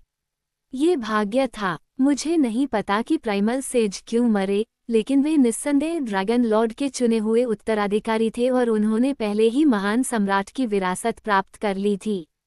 अपनी शक्ति के बल पर वे पूरी तरह वरिष्ठों पर निर्भर नहीं होते, बल्कि अपने ही क्षेत्र की शक्ति से बाहर की ओर विजय प्राप्त करना पसंद करते। आज परिस्थितियां बदल चुकी हैं। इसके अलावा इस आदिम निषिद्ध क्षेत्र की रक्षा केवल अंधकार महान सम्राट ही नहीं कर रहा, बल्कि असंख्य अंधकार जीव भी हैं। हम यहाँ मौजूद अनेक वरिष्ठों के ध्यान और सहायता पर निर्भर हैं, अन्यथा बाहर निकलने का कोई अवसर नहीं होगा। वर्तमान में हमारे क्षेत्र में 2 अर्ध सम्राट स्तर के विशेषज्ञ हैं और हम गुप्त तकनीकों के माध्यम से एक और अर्ध सम्राट विशेषज्ञ भी बना सकते हैं। लुओ शेन तकनीक ने सु वानछिन को सशक्त किया, यहाँ तक कि बिना किसी बोझ के उसे अर्ध सम्राट शिखर तक पहुँचा दिया। ये स्वर्गीय मानव जाति की एक गुप्त कला थी, जिसे अन्य लोग दोहरा नहीं सकते थे। साहित्य के ऋषि, जो 80वें स्वर्ग के अर्ध सम्राट थे, स्वयं यहाँ पहुँचे थे। इसके अतिरिक्त चूंकि मैंने महान सम्राट की विरासत प्राप्त कर ली है, मेरी शक्ति एक शिखर अमर राजा के बराबर या उससे भी अधिक हो सकती है। लेकिन केवल इसी के भरोसे इस आदिम निषिद्ध क्षेत्र से आसानी से बाहर निकलना असंभव है। यदि सभी वरिष्ठ सहायता करें तो मैं इसे हृदय में स्मरण रखूंगा और भविष्य में अवश्य प्रतिदान दूंगा। मैंने जो कहना था कह दिया है, कृपया वरिष्ठजन अपने विचार रखें। उसके शब्द न तो अत्यधिक विनम्र थे, न ही अहंकारी। उनमें कोई तीखी आभा नहीं थी, स्पष्ट था कि वह अपनी वर्तमान स्थिति से भली भांति परिचित था। सहायता उन्हें चाहिए थी, इसलिए भले ही प्रभावशाली आभा हो, उसे संयमित रखना आवश्यक था। दैत्य संप्रदाय में जमे अनेक शक्तिशाली व्यक्तियों ने भी संक्षिप्त परिचय दिया। दीर्घायु महान सम्राट पिछली पीढ़ी के महान सम्राट, उनके पतन के बाद अब वह अजेय महान सम्राट की मुद्रा में नहीं है। फिर भी वे अंततः एक ऐसे शक्तिशाली अस्तित्व हैं जो महान सम्राट बने थे, इसलिए किसी अर्ध सम्राट को कुचलना उनके लिए कोई कठिन बात नहीं। इसके अलावा अन्य अंधकार जीवों में भी अनेक ऐसे शक्तिशाली अस्तित्व हैं जो अनगिनत वर्षों से सुप्त पड़े हैं। हमारे क्षेत्र के कुछ पुराने शक्तिशाली व्यक्ति भी वहां प्रवेश कर चुके थे और वहीं सो गए। और वर्तमान जानकारी के अनुसार तुम्हारे क्षेत्र में पहले से ही दैत्य जाति के महान सम्राट का उत्तराधिकारी, तलवार दाव का भाग्यपुत्र, दीर्घायु का भाग्यपुत्र, महान दाव मानव सम्राट, बौद्ध भाग्यपुत्र और अन्य अत्यंत लुभावनी पहचानें मौजूद हैं। ऐसी पहचानें उन अंधकार जीवों के लिए अत्यधिक मूल्यवान हैं। एक वृद्ध ने शांत स्वर में बात समाप्त की, फिर हल्की सियाह भरी और जोड़ा, तुम्हारा स्थान आदिम निषिद्ध क्षेत्र के भीतर गहराई में है। हम चाहे जिस दिशा से प्रवेश करें, अंततः दीर्घायु महान सम्राट से सामना होगा। इसके अलावा अनेक महान ऋषि, अमर राजा और यहाँ तक कि वे अर्ध सम्राट भी जिनका जीवनकाल समाप्ति के निकट है, तुम्हारे लिए मरने मारने को तैयार होंगे, चरम उत्कर्ष प्राप्त कर बलपूर्वक अपनी साधना बढ़ाने के लिए। और हम केवल बचाव में भाग ले रहे हैं। लोग मर सकते हैं, लेकिन यह इस पर निर्भर करता है कि लाभ पर्याप्त है या नहीं। यदि लाभ पर्याप्त न हो तो हम इतनी आसानी से यहाँ जान नहीं गंवाएंगे। इसलिए विशेष व्यक्ति अत्यंत महत्वपूर्ण भूमिका निभाते हैं। उदाहरण के लिए श्वानतियन तलवार संप्रदाय जुवानतियन स्वॉर्ड सेक्ट द्वारा भेजी गई महान बुजुर्ग, एक वृद्ध महिला, ने मौके पर ही कहा, हमारा श्वानतियन तलवार संप्रदाय किसी भी कीमत या हानि की परवाह किए बिना कार्य कर सकता है, लेकिन सु वानछिन को श्वानतियन तलवार संप्रदाय में साधना के लिए प्रवेश करना होगा। यही उसकी एकमात्र शर्त थी। ये सरल प्रतीत होती थी, लेकिन जिन्होंने पहले चू निंग का स्वर्गारोहण देखा था, वे जानते थे कि सु वानछिंग इस महान सम्राट उत्तराधिकारी की दाव संगिनी थी। उसे यूं ही तुम्हें कैसे सौंप दिया जाए? चू निंग ने भी सीधे सहमति नहीं दी और अपना रुख स्पष्ट किया, ये संभव नहीं है। आप अपनी शर्त बदल सकते हैं।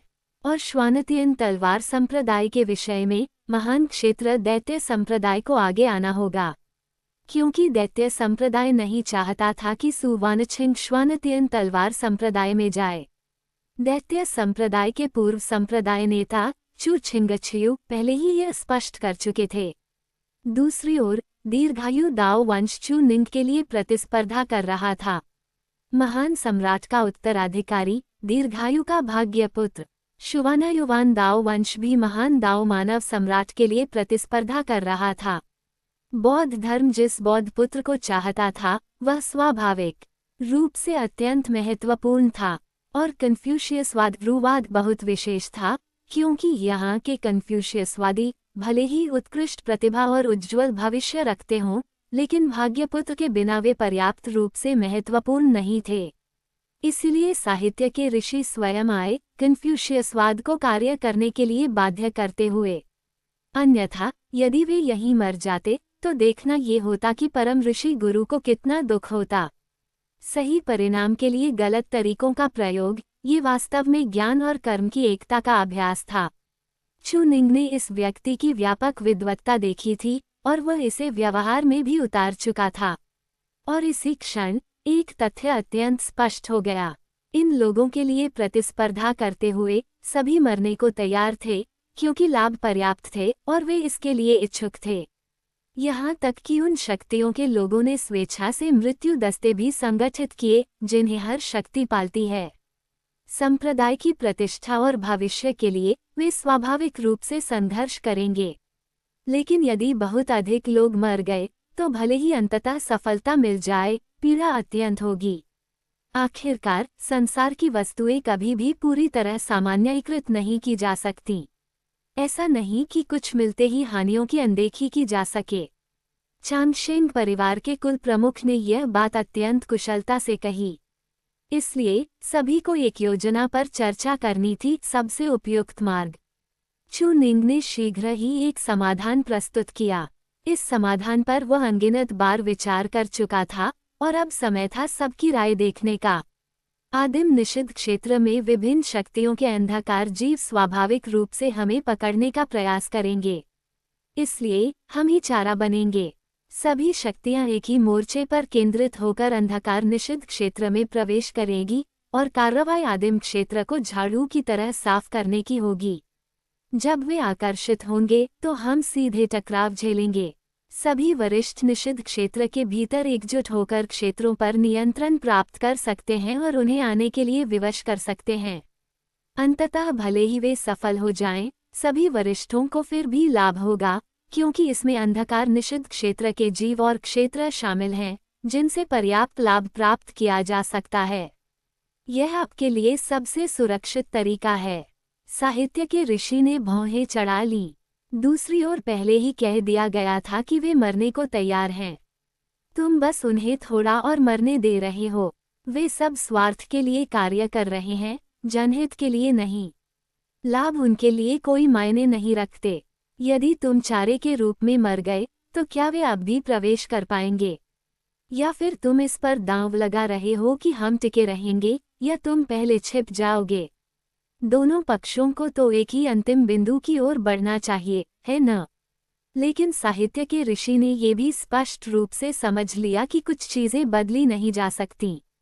दैत्य संप्रदाय के भीतर के अनेक शक्तिशाली व्यक्ति भी उलझन में थे। ऐसे में तो फिर तुम सबका क्या होगा? क्योंकि मैं चाहे जो भी चुनूं, ये तथ्य नहीं बदलेगा कि अंधकार जीव हमें मारने आएंगे, इसलिए सभी को चिंता करने की आवश्यकता नहीं है। तियानश्वान महाद्वीप के लोग चाहे जो भी करें, अंततः उन्हें घेर कर मारा ही जाएगा। और सर्वोत्तम समाधान निस्संदेह वेई को घेर कर झाओ को बचाना था, लेकिन यहाँ का वेई और उनका झाओ लगभग समान स्तर के नहीं थे। अंधकार जीवों को जो खोना था वह केवल क्षेत्र था, लेकिन एक बार यदि वे सफल हो गए तो वह एक विशाल अवसर होगा और वे बिना हिचक अपने क्षेत्र त्याग देंगे। क्षेत्र चला भी जाए तो क्या, यदि वे चू निंग और उसके साथियों को मार सकते हैं, इसलिए ये शुरुआत से ही एक मृत मार्ग था जिसे पुनर्ता सुलझाना लगभग असंभव था। उन्हें आदिम निषिद्ध क्षेत्र के सबसे श्रेष्ठ विशेषज्ञों के संयुक्त आक्रमण का सामना करना ही था। बस ये देखना था कि वे कितनी देर तक टिक सकते हैं। और इतनी बड़ी हलचल अनिवार्य रूप से दीर्घायु महान सम्राट को आकर्षित करेगी, चाहे वे सो रहे हों फिर भी उन्हें जगाया जाएगा। अर्थात सभी श्रेष्ठ अंधकार जीवों और अंधकार महान सम्राट की संयुक्त घेराबंदी निश्चित मृत्यु थी। यदि वे बाहर निकल पाए तो यह उनका दूसरा महान सम्राट जीवन होगा, यदि नहीं तो मृत्यु निश्चित है। यहाँ तक कि प्राइमल सेज, जो अर्ध सम्राट शिखर पर थे, भी बाहर नहीं निकल सके, ये दिखाने के लिए पर्याप्त था कि कठिनाई कितनी अधिक थी। जो चर्चा चल रही थी वह तुरंत ठहर गई, क्योंकि इस विषय पर आगे सोचने का कोई अवसर या संभावना नहीं बची थी। ये केवल समय खींचने की बात थी, या कहें कि अत्यंत कमजोर पक्ष द्वारा सबसे शक्तिशाली शक्तियों को रोकना और फिर बाहरी संसार के अनेक शक्तिशाली व्यक्तियों को अंधकार निषिद्ध क्षेत्र पर विजय का अवसर देना। यदि वे भीतर तक लड़ते हुए प्रवेश कर सके तो वे जीतेंगे। यदि नहीं कर सके या यदि वे मारे गए तो वे हारेंगे। सभा में सभी लोग मौन थे, केवल चू निंग की आंखें शांत थीं। आखिरकार ये वही परिणाम था जिसे उसने बहुत पहले ही देख लिया था। तुम कितनी शक्तियों को संगठित कर सकते हो। अध्याय 459, आधा महीना। उस संसार में निवास करने वाली युवा महिला ने उच्च आसन से प्रश्न किया, लेकिन ये बात पहले ही कही जा चुकी थी। कहा गया था कि 3 अर्ध सम्राट क्वाजी एम्परर भी शायद पर्याप्त नहीं होंगे, शक्ति का अंतर बहुत अधिक था। इसके अलावा दूसरी ओर वाले संभवतः मृत्यु से नहीं डरते थे, केवल उनसे छीनने के लिए आए थे। जबकि महान क्षेत्र ग्रेट डोमेन की इस ओर के लोग अपने प्राणों को संजोते थे और इस तरह मरना नहीं चाहते थे, क्योंकि स्थिति अभी उस निर्णायक बिंदु तक नहीं पहुंची थी जहां वे चाहें या न चाहें मरना ही पड़े। यदि ऐसा होता तो वे भी बिना हिचकिचाहट अत्यधिक उदात्तीकरण एक्सट्रीम सब्लिमेशन कर लेते। आखिर परिस्थितियां अलग थीं। 3 अर्ध सम्राट क्या सच में पर्याप्त थे?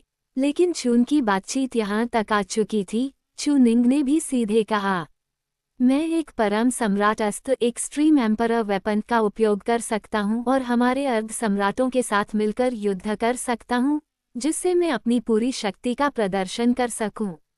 इसी प्रकार मैं एक परम सम्राट अस्त्र का उपयोग कर 3000 महान याओ को एक साथ आक्रमण का आदेश दे सकता हूँ। महान याओ मृत्यु से नहीं डरते, लेकिन उनके शरीर का पुनर्निर्माण आवश्यक होता है, अन्यथा उनकी शक्ति अपर्याप्त रहेगी।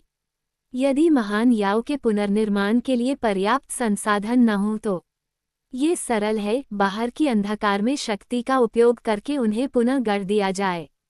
आखिर अंधकार हो या प्रकाश, उस नाम का तो पालन करना ही होगा, है न? सभी लोग अचानक स्तब्ध रह गए। उनमें से एक ने आंखें फैलाकर आश्चर्य से कहा, क्या ये हो सकता है कि 10,000 याओ खजाने का मानचित्र, जो उस समय ड्रैगन लॉर्ड द्वारा खो दिया गया था, आपके पास है? कोई आश्चर्य नहीं कि इतने वर्षों तक वह नहीं मिला। तुरंत किसी ने संदेह से पूछा, आप 10,000 याओ खजाने के मानचित्र को क्यों खोज रहे हैं? आप तो तलवार संप्रदाय स्वॉर्ड सेक्ट के व्यक्ति हैं, क्या आपको इसकी आवश्यकता है? वह व्यक्ति तुरंत असहज हंसी हंसते हुए चुप हो गया। मिंग तोंगतियन ने एक नज़र में बात समझ ली और ध्वनि संचार वॉयस ट्रांसमिशन के माध्यम से कहा, इस व्यक्ति का याओ जाति से संबंध हो सकता है, या यहाँ तक कि आदिम निषिद्ध क्षेत्र के महान याओ से भी। तुम्हारा 10,000 याओ खजाने का मानचित्र, मुझे डर है, केवल 3,000 महान याओ को ही नहीं, बल्कि संसार के सभी महान याओ को आदेश दे सकता है।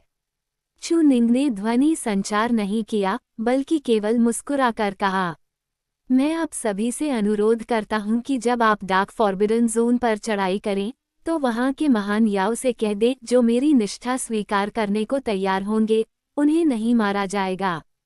युवा महिला की आंखें तुरंत चमक उठीं। ये कथन ऐसा प्रतीत होता था मानो महान याओ से निष्ठा की मांग की जा रही हो, लेकिन महान याओ कैसे निष्ठा स्वीकार करेंगे? वे तो पहले ही सभी जातियों से विश्वासघात कर चुके थे। क्या वे तुमसे, एक दैत्य जाति के महान सम्राट की विरासत से, डरेंगे? यहाँ तक कि यदि स्वयं महान सम्राट आ जाए तब भी वे विश्वासघात करेंगे। लेकिन ये कथन अत्यंत अस्पष्ट था, इसके भीतर एक छिपा हुआ संबंध था। दूसरी ओर वाला सभी याओ को आदेश दे सकता था, पर उसे उनके सच्चे नाम चाहिए थे। जो महान याओ कार्य कर सकते थे, वे कम से कम अमर राजा इमॉर्टल किंग स्तर के थे, लाखों वर्षों से जीवित अस्तित्व। क्या 3000 महान याओ में कोई ऐसा होगा जो इसे न पहचानता हो? और यदि वे न भी पहचान पाएं, तो 3000 याओ में कियोंगी भी था। कियोंगी भले और बुरे में अंतर कर सकता है, ये न्यान के परिवर्तन देख सकता है, हृदय में झांक सकता है और सच्चा नाम जान सकता है। ड्रैगन लॉर्ड ने उस समय कियोंगी पर ही भरोसा करके 3000 याओ को अधीन किया था। एक बार तुम, एक महान याओ, सामने आने का साहस करो तो अनिवार्य रूप से अधीनस्थ बन जाओगे। इसलिए वे ऐसा नहीं करेंगे। वे केवल समय खींचने के लिए आएंगे, इस महान क्षेत्र के शिखर साधकों को रोके रखेंगे, फिर लाभ मांगेंगे या धोखा दिए जाने के डर से बिल्कुल भी कदम नहीं उठाएंगे। इससे याओ जाति की सबसे शक्तिशाली शक्ति सीधे तौर पर कमजोर हो जाएगी। वे न तो आने का साहस करेंगे, न ही आ पाएंगे। इस बच्चे के उपाय वास्तव में उत्कृष्ट हैं, और भले ही यह बात न कही जाती, फिर भी दुष्ट इरादों वाले लोग बाद में समाचार फैला देते, जिससे महान याओ फिर भी कार्रवाई करने से डरते। लेकिन केवल महान याओ की समस्या हल करना शायद पर्याप्त नहीं था, और बाहर निकलने का भी लगभग कोई रास्ता नहीं था। अन्य जातियों का क्या? अंधकार में प्राणियों का क्या? इसी समय एक व्यक्ति ने शांत स्वर में कहा, वह दीर्घायु दाओ वंश लॉन्गेविटी दाओ लाइनेज का युवा पुरुष था। हमारे कबीले के पास दीर्घायु ध्वज लॉन्गेविटी फ्लैग नामक एक जादुई खजाना है। जहाँ ये तैनात किया जाता है, वहाँ सब कुछ, यहाँ तक कि अंधकार में मूल आध्यात्मिक ऊर्जा भी पूरी तरह अलग हो जाती है और वह स्थान एक शुद्ध भूमि बन जाता है। इसका उपयोग हम अपनी सेनाओं को खींचने के लिए कर सकते हैं, और बाहरी संसार इसे आधार बनाकर धीरे धीरे योजना बना सकता है। इसके सहारे हम आदिम निषिद्ध क्षेत्र पर दबाव डाल सकते हैं और उनके क्षेत्र को लगातार सिकोड़ सकते हैं। चून की चूनिंग द्वारा कही गई स्थिति लगभग अपरिवर्तनीय है। हम इसी से वहां के शक्तिशाली अस्तित्वों को यथासंभव बाहर आने के लिए मजबूर करेंगे। लेकिन मैं आशा करता हूं कि यहाँ उपस्थित कोई भी अगले शब्दों को बाहर न फैलाए। कहते हुए उसने मुख्य आसन के पास खड़ी तलवार आत्मा की ओर देखा। वरिष्ठ झूशियन, क्या आप कोई महान कला प्रयोग कर सकती हैं, ताकि ये शब्द केवल उपस्थित लोगों के विचारों तक सीमित रहें? एक बार बोले जाने के बाद वे या तो भुला दिए जाएं या रोके जाएं, जिससे सूचना का प्रसार पूरी तरह कट जाए। स्त्री तलवार आत्मा ने हल्का सा सिर हिलाया। तभी लिंगतियान ने कहा, मान लीजिए कि आदिम निषिद्ध क्षेत्र में किसी महान सम्राट द्वारा छोड़ी गई एक दीर्घायु अमर औषधि है। बाहरी संसार के लिए हम कहेंगे कि हमारी विभिन्न शक्तियां डार्क फॉरबिडन जोन को शांत करने जा रही हैं। लेकिन डार्क फॉरबिडन जोन के प्राणी निश्चित रूप से जानेंगे कि हम बचाव के लिए आ रहे हैं। हालांकि हम इसमें एक और उद्देश्य जोड़ सकते हैं, दीर्घायु अमर औषधि का। अब जबकि नियति के लोग प्रकट हो रहे हैं, युग के नियमों के अनुसार ये अमर औषधि अवश्य उतरेगी। ऊपर से लगेगा कि हम डार्क फॉरबिडन जोन के लिए आए हैं, वे केवल सतर्क रहेंगे, पर उनका ध्यान पूरी तरह नहीं बदलेगा। लेकिन अगर बात इसकी हो, तभी सभी ने लिंगतियान के उद्देश्य को समझा, अंधकार में प्राणियों का ध्यान भटकाने के लिए एक और परत जोड़ना। आखिर जब दीर्घायु महान सम्राट ने उस समय सम्राट बनने का अंतिम कदम रखा था, तो उसी से पूरा किया था। लेकिन स्वर्णिम महान युग अभी आया नहीं था। जब वह उतरेगा, तो आध्यात्मिक ऊर्जा निश्चित रूप से 100 गुना सघन हो जाएगी। क्या वे इस पर विश्वास करेंगे? उनके पास विश्वास करने के अलावा कोई विकल्प नहीं होगा, क्योंकि दीर्घायु महान सम्राट यहाँ है और हमारा चांगशेंग परिवार इस बारे में सबसे अधिक जानता है। जब तक ये बात बाहर न फैले, वे अविश्वास नहीं कर पाएंगे। और इस समय वरिष्ठ झूशेन के साधनों की सहायता से ये वार्ता फैल ही नहीं पाएगी। सबने गहन विचार किया और महसूस किया कि यह वास्तव में एक अच्छा उपाय है। इससे उनका ध्यान आकर्षित होगा और दूसरी ओर का दबाव और भी कम हो जाएगा। एक ओर संसार भर की शक्तियां घेराबंदी करेंगी और कहेंगी कि हम लोगों को बचाने आए हैं, साथ ही दीर्घायु अमर औषधि के माध्यम से सम्राट बनने की विधि के लिए भी।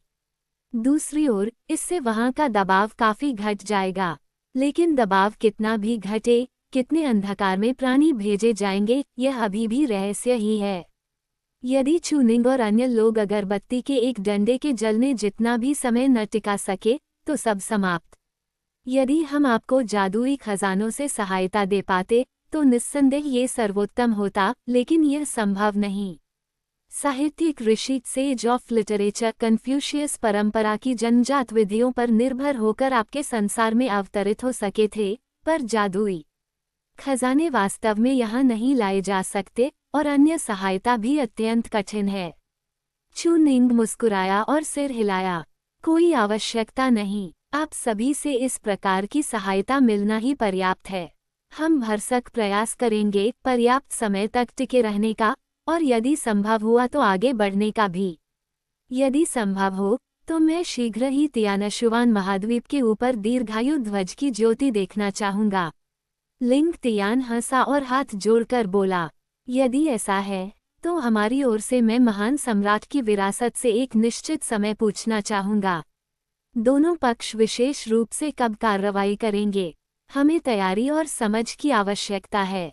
मैंने पहले ही लोगों को डार्क फॉरबिडन जोन की स्थिति समझने भेज दिया है, जिसमें कुछ समय लगेगा। चूंकि अब वर्ष का अंत है, तो क्यों न आधा महीना बाद नववर्ष के बाद दूसरे दिन को समय सीमा तय की जाए। दोनों पक्ष साथ मिलकर एक महान घटना की योजना बनाएं। यदि आदिम निषिद्ध क्षेत्र को शांत किया जा सके तो ये भी एक बड़ा खतरा समाप्त हो जाएगा। यदि सभी को कोई आपत्ति न हो तो आधा महीना तय किया जाए। हमारी ओर को सेना जुटानी होगी और आपकी ओर को जितना संभव हो उतनी जानकारी जुटाकर अधिक उपाय तैयार करने होंगे। मैं आशा करता हूं कि भाई चू से व्यक्तिगत रूप से भेंट कर सकूं और वार्ता कर सकूं। कहते हुए चू निंग खड़ा हो गया। बाकी सभी भी खड़े हो गए और हाथ जोड़कर अभिवादन किया। तो ये तय रहा। अध्याय 460 संकट में। अब जब चर्चा समाप्त हो चुकी थी, उस संसार का दृश्य भी सबकी आंखों के सामने से लुप्त हो गया। लेकिन वहां उपस्थित हर व्यक्ति के मन पर एक भारी बोझ आ गया था, क्योंकि यह मामला लगभग किसी से भी सीधे तौर पर जुड़ा नहीं था। चाहे जीवन हो या मृत्यु, उनका इससे कोई लेना देना नहीं था। वे केवल उन गिने चुने लोगों पर ही निर्भर कर सकते थे। बाहरी संसार अत्यंत विशाल था, असीम रूप से विशाल, फिर भी वे यहाँ सिमटे हुए थे, कभी प्रकाश नहीं देख पाए थे, और बाहर का संसार भी अंधकार में डूबा हुआ था। चू निंग ने धीरे से कहा, इस विषय में मैं आशा करता हूँ कि आप सब अफवाहें नहीं फैलाएंगे, विशेषकर नीचे वालों तक नहीं। सब चुप रहे, लेकिन मन ही मन सबने सहमति जता दी। भले ही चू निंग यह न कहता, वे समझते थे कि अपना भाग्य दूसरों के हाथों में होना कितना असहज होता है। यहाँ उपस्थित कौन सा व्यक्ति अपने संसार में शिखर का शक्तिशाली नहीं था, जो हवा और वर्षा को बुला सकता था। फिर भी अब वे कुएं के मेढक की तरह थे, चांद की ओर ताकते हुए, और विशेषकर तब जब उनका भाग्य केवल 18 वर्ष के चू निंग के हाथों में था। लेकिन ठीक इसी कारण वे विश्वास करते थे। 18 वर्ष की आयु में यहाँ तक पहुँचने वाला और एक महान सम्राट की विरासत प्राप्त करने वाला व्यक्ति, ऐसा व्यक्ति भरोसे के योग्य था। केवल उसी के भीतर की दृढ़ता पर निर्भर होकर ही वे आगे बढ़ सकते थे। और चुप रहने का अर्थ ये भी था कि वे नीचे वालों में घबराहट नहीं फैलाना चाहते थे, क्योंकि भले ही वे मर जाएं, उससे समस्या हल नहीं होगी। शायद सब कुछ लोग कुछ दिन चैन से खाएं पिएं, सोएं, और हो सकता है कि बाहर निकलने का अवसर मिल जाए। और यदि मृत्यु भी आई तो वह केवल क्षणिक होगी, तो फिर उन शक्तिहीन लोगों पर ये दबाव क्यों डाला जाए। सब खड़े हो गए, कोई भी बैठा नहीं रहा।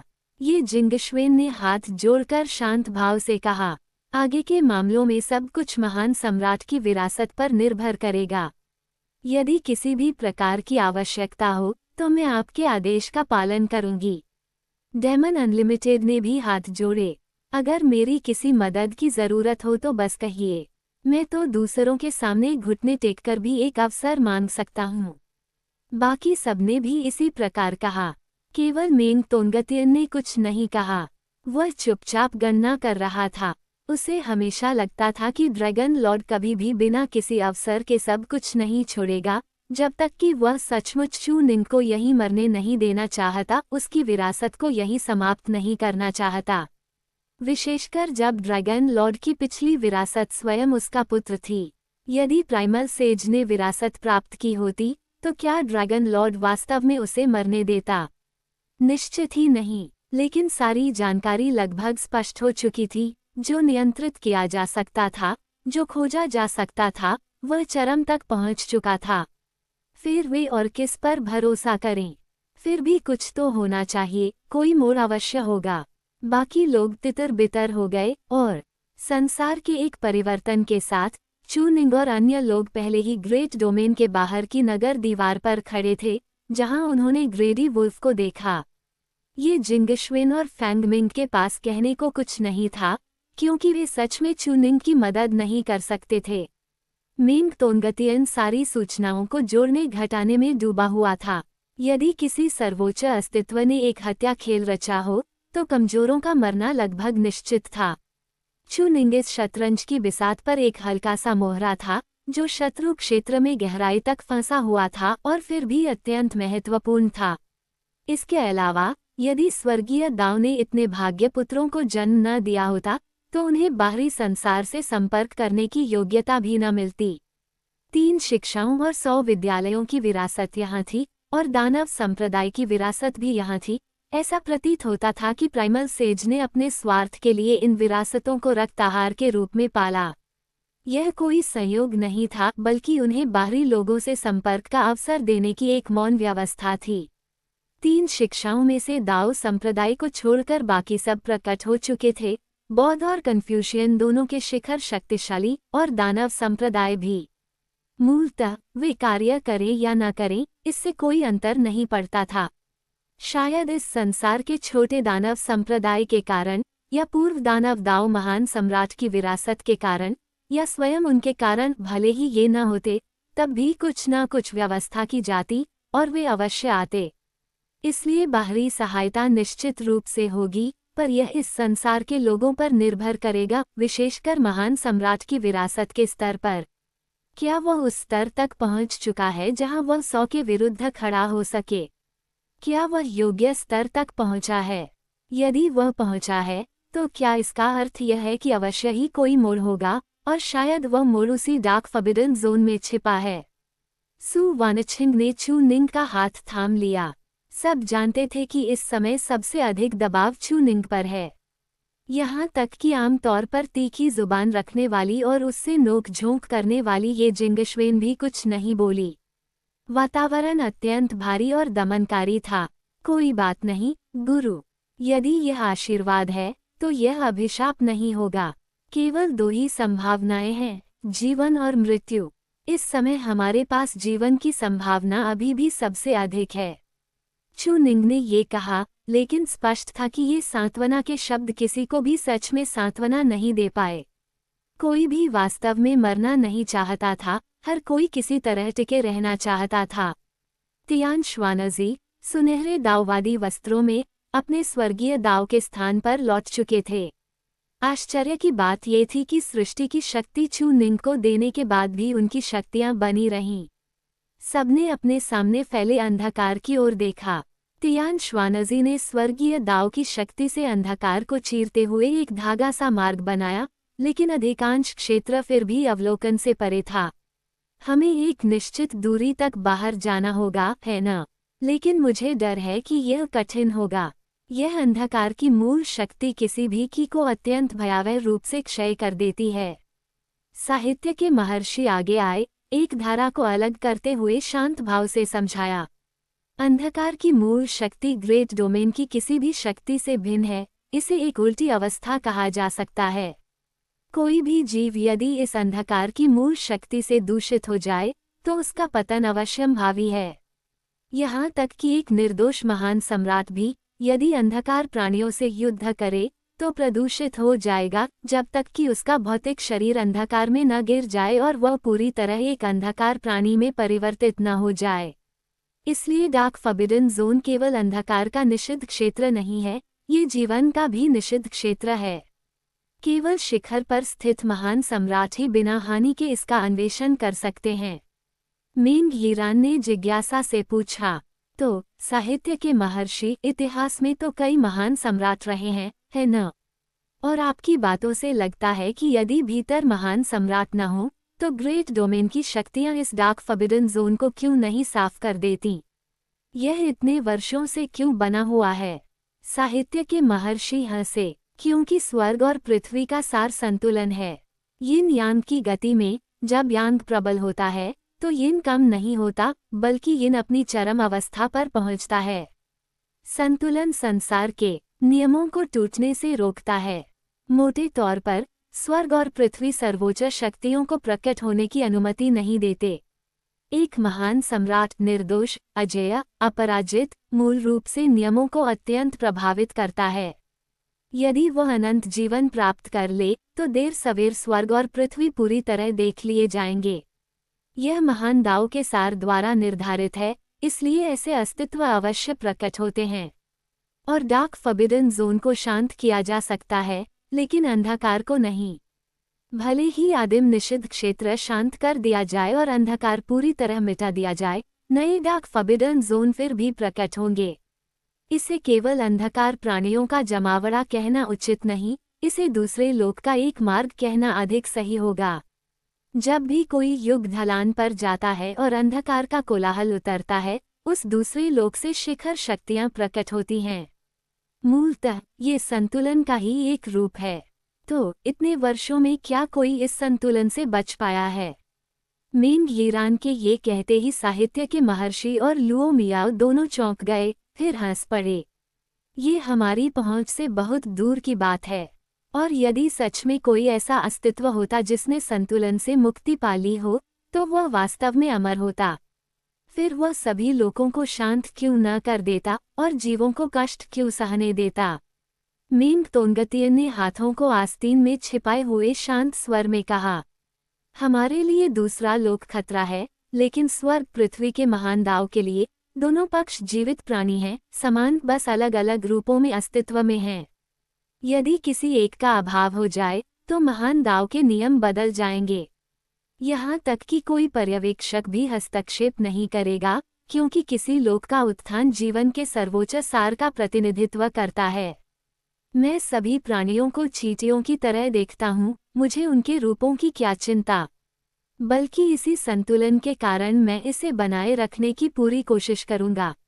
लुओ मियाओ ने गहरी भौहें चढ़ाईं और किसी कारण से साहित्य के महर्षि के माथे पर पसीना आ गया।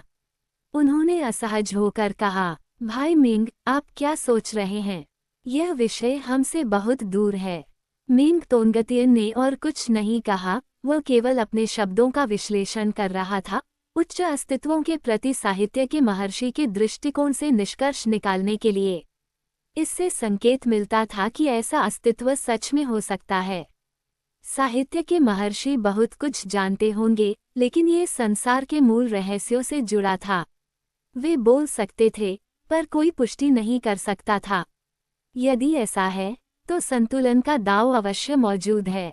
दो संसारों के जीवों का संतुलन, ग्रेट डोमेन, और दूसरे लोक का संतुलन, महान सम्राटों का उदय और अंधकार का कोलाहल, मूलतः ये दोनों पक्षों पर सर्वोच्च शक्तियों की संख्या बनाए रखने के लिए हो सकता है।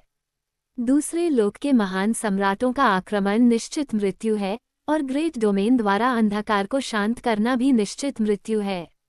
और जो महान सम्राट अंधकार में छिप जाते हैं, वे भी सर्वोच्च अस्तित्व की योग्यता खो देते हैं और स्वर्ग पृथ्वी द्वारा महत्व नहीं दिए जाते। तो फिर इस संसार का मूल संतुलन कहाँ है? शक्ति का अंतर भयावह था, फिर भी तियानश्वान महाद्वीप अस्तित्व में था।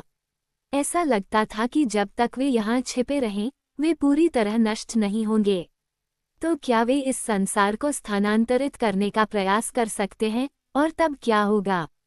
भले ही वे गलती करें, साहित्य के महर्षि लुओ मियाओ या यहाँ तक कि वर्तमान चूनिंग भी संसार को थामकर स्थानांतरित कर सकते थे। लेकिन यदि वे गलती न करें तो यह एक अवसर होगा, या शायद उन्हें बाहर जाने की भी आवश्यकता नहीं थी। वे इस संसार को ही महान युद्ध का मैदान चुन सकते थे। क्या वह क्षेत्र जो उन शिखर अंधकार प्राणियों के दबाव को सहन कर सकता है, मूलतः एक संतुलन नहीं है जो स्पष्ट रूप से अंधकार प्राणियों को बता रहा है कि वे भीतर प्रवेश नहीं कर सकते और केवल उनके बाहर आने की प्रतीक्षा कर सकते हैं। बूढ़े व्यक्ति की आंखें धीरे धीरे जीवंत हो उठी। उसे लगा कि उसकी खोज कुछ बदल सकती है। कम से कम वह अभी भी कुछ कर सकता था, लेकिन यदि उसका आकलन गलत हुआ तो परिणाम अत्यंत भयानक होंगे। अब भी आधा महीना शेष था। आधा महीना। वो और सोचने लगा। सीधे बोलने का इरादा नहीं था, बल्कि कुछ और समय तक देखने का, सभी पक्षों की प्रतिक्रियाओं को परखने का और अपने निष्कर्ष की शुद्धता तय करने का। इसी समय ग्रेडी वुल्फ हंसते हुए आगे आया। तातीय फियर्स लॉर्ड, मैं अभी अभी डार्क फॉरबिडन जोन से लौटा हूँ। मैंने आपको रिपोर्ट नहीं दी। मैं एक भौतिक शरीर लेकर आया हूँ और मेरी अवस्था थोड़ी सी बढ़ गई है। चू निंग ने काले कुत्ते की ओर देखा और समझ गया कि यह वास्तव में संभव है। 3000 महान दानव मूलतः नियमों की शक्ति के अवतार होते हैं। उनके लिए अंधकार प्राणी बनना और सामान्य जीव बने रहना, इनमें लगभग कोई अंतर नहीं था। लेकिन फिर तुम केवल दाओ एक्सट्रीम तक ही बढ़े और वापस आ गए। मुझे याद है कि जैसे ही तुम बाहर गए, मैंने तुम पर कोई प्रतिबंध नहीं लगाया था। और मेरा भौतिक शरीर अब अमर राजा के स्तर पर है, और ड्रैगन लॉर्ड की विधियों के साथ मैं अमर राजा की शिखर अवस्था पर द्विसाधना बनाए रख सकता हूँ। तुमने और क्यों नहीं अवशोषित किया? ग्रेडी वुल्फ भ्रमित हो गया। ऐसा नहीं होना चाहिए। मुझे याद है कि मैं एक अमर राजा था।